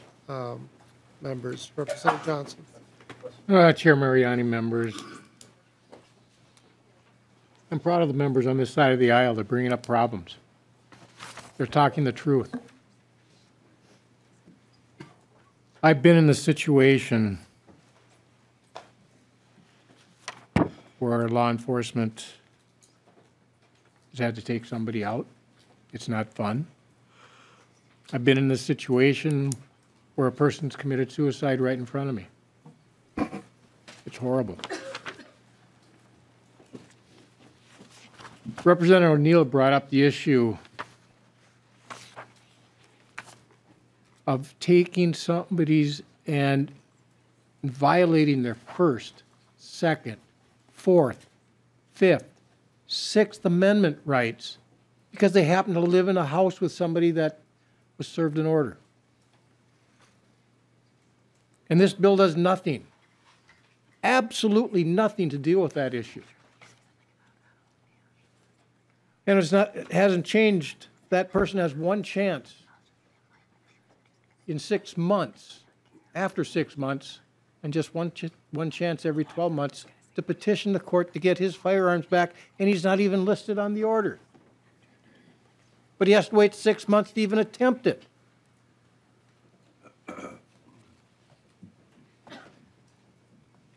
This bill does nothing to help the person in crisis. When a person's in crisis, they need help now.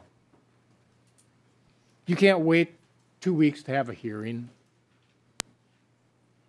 You get the order, even if you do the emergency order. By the time it's signed, then the courts have to do their process. I don't know if any of you have ever actually been in paper service business. I have. I served a lot of papers, a lot of ex parte papers. By the time they get to the sheriff's office to serving, it's usually a week old, since it's been signed by the judge. Well, guess what? That person who's in crisis, they might have already committed suicide.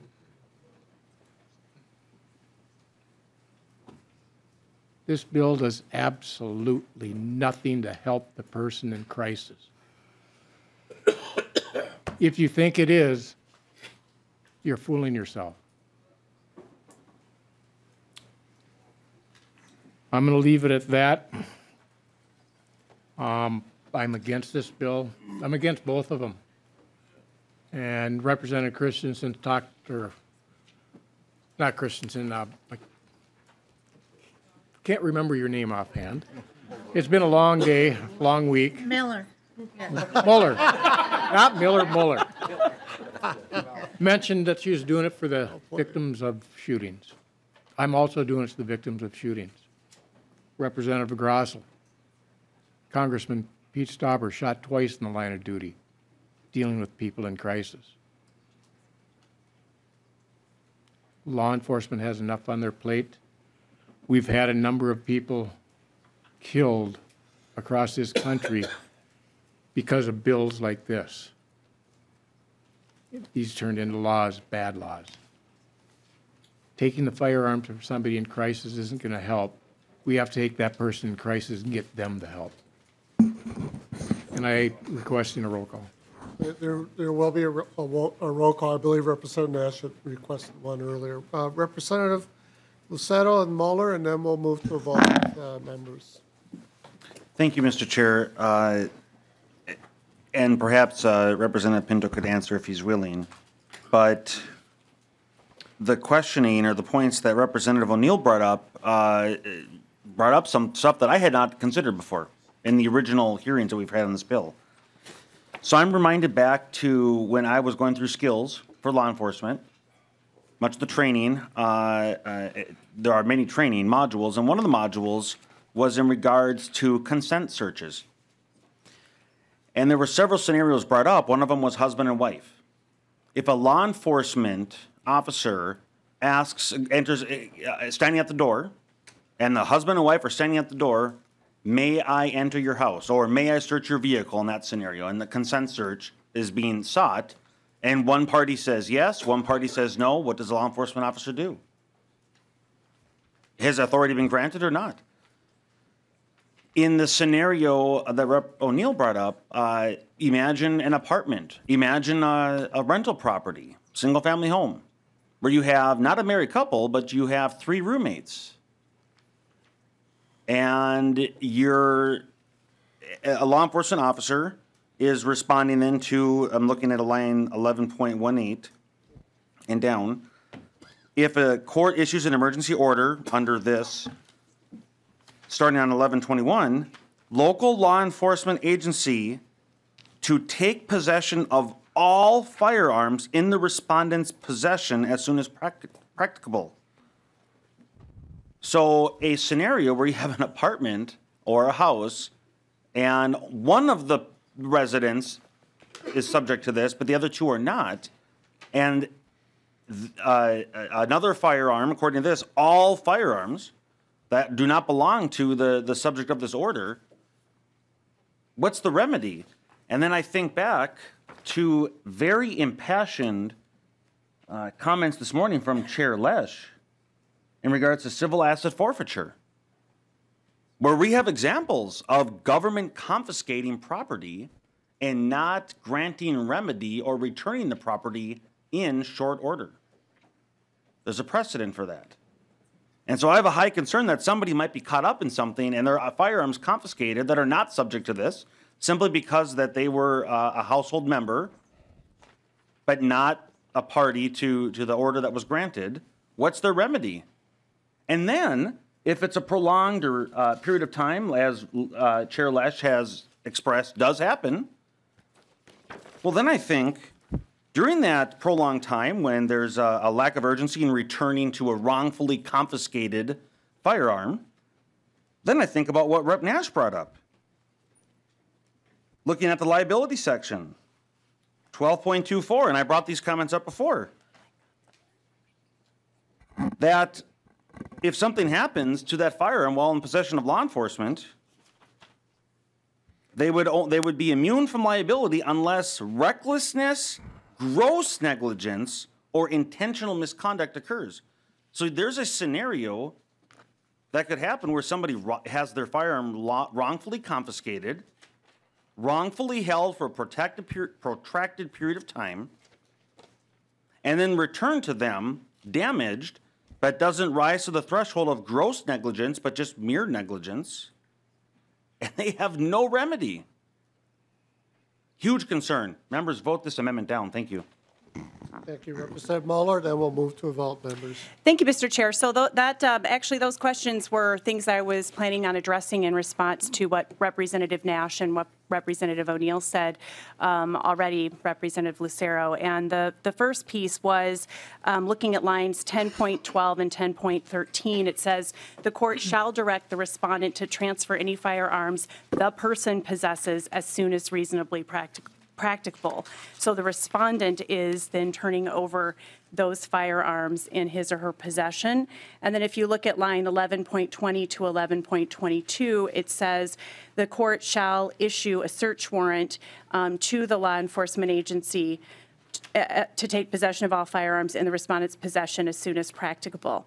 So we currently have laws in place that prohibit felons in possession of firearms. It's, I think it's a 60-month mandatory minimum sentence, and law enforcement issues search warrants in those cases currently, and presumably they're going into houses and apartments and places where there are multiple occupants, and they're having to make decisions about items in that house and who they belong to, and if felons are in possession of a firearm, if there's unlawful possession already. Law enforcement is already doing that and is equipped to do that.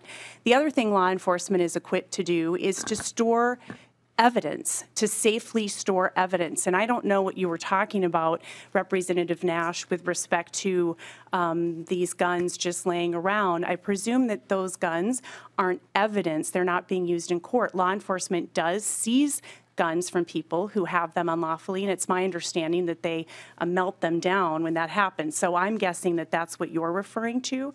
But if there is evidence of a crime, law enforcement preserves that evidence and has been doing that for years. And so they would be able to preserve these guns in a similar fashion.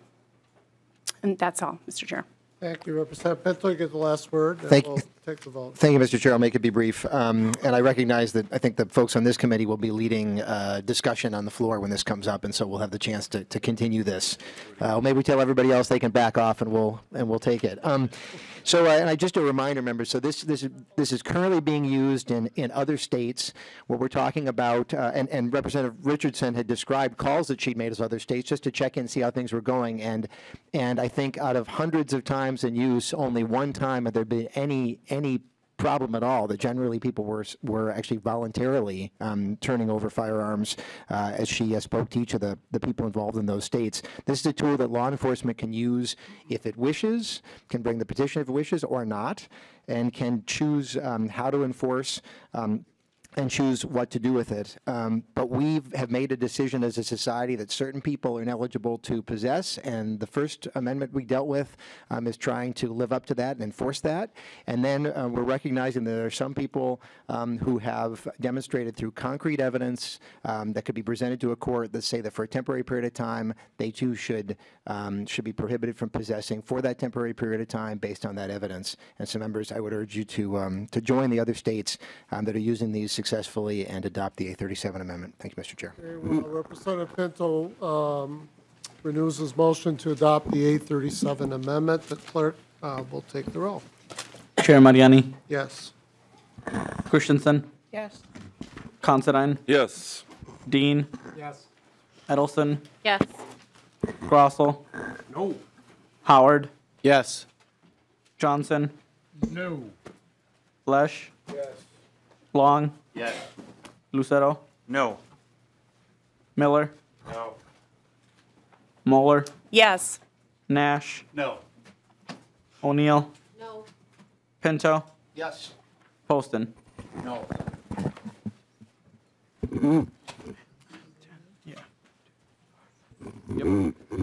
Very well. On a vote of 10 ayes, 7 nays, the motion does prevail, and the A37 amendment is adopted.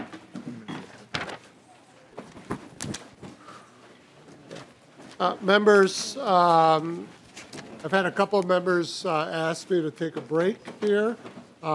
They read my mind because I've been wanting to do that as well.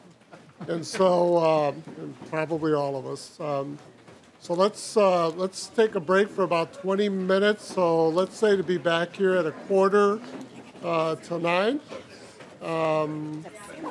and I'll see you all at that time. Until then, this committee stands in recess.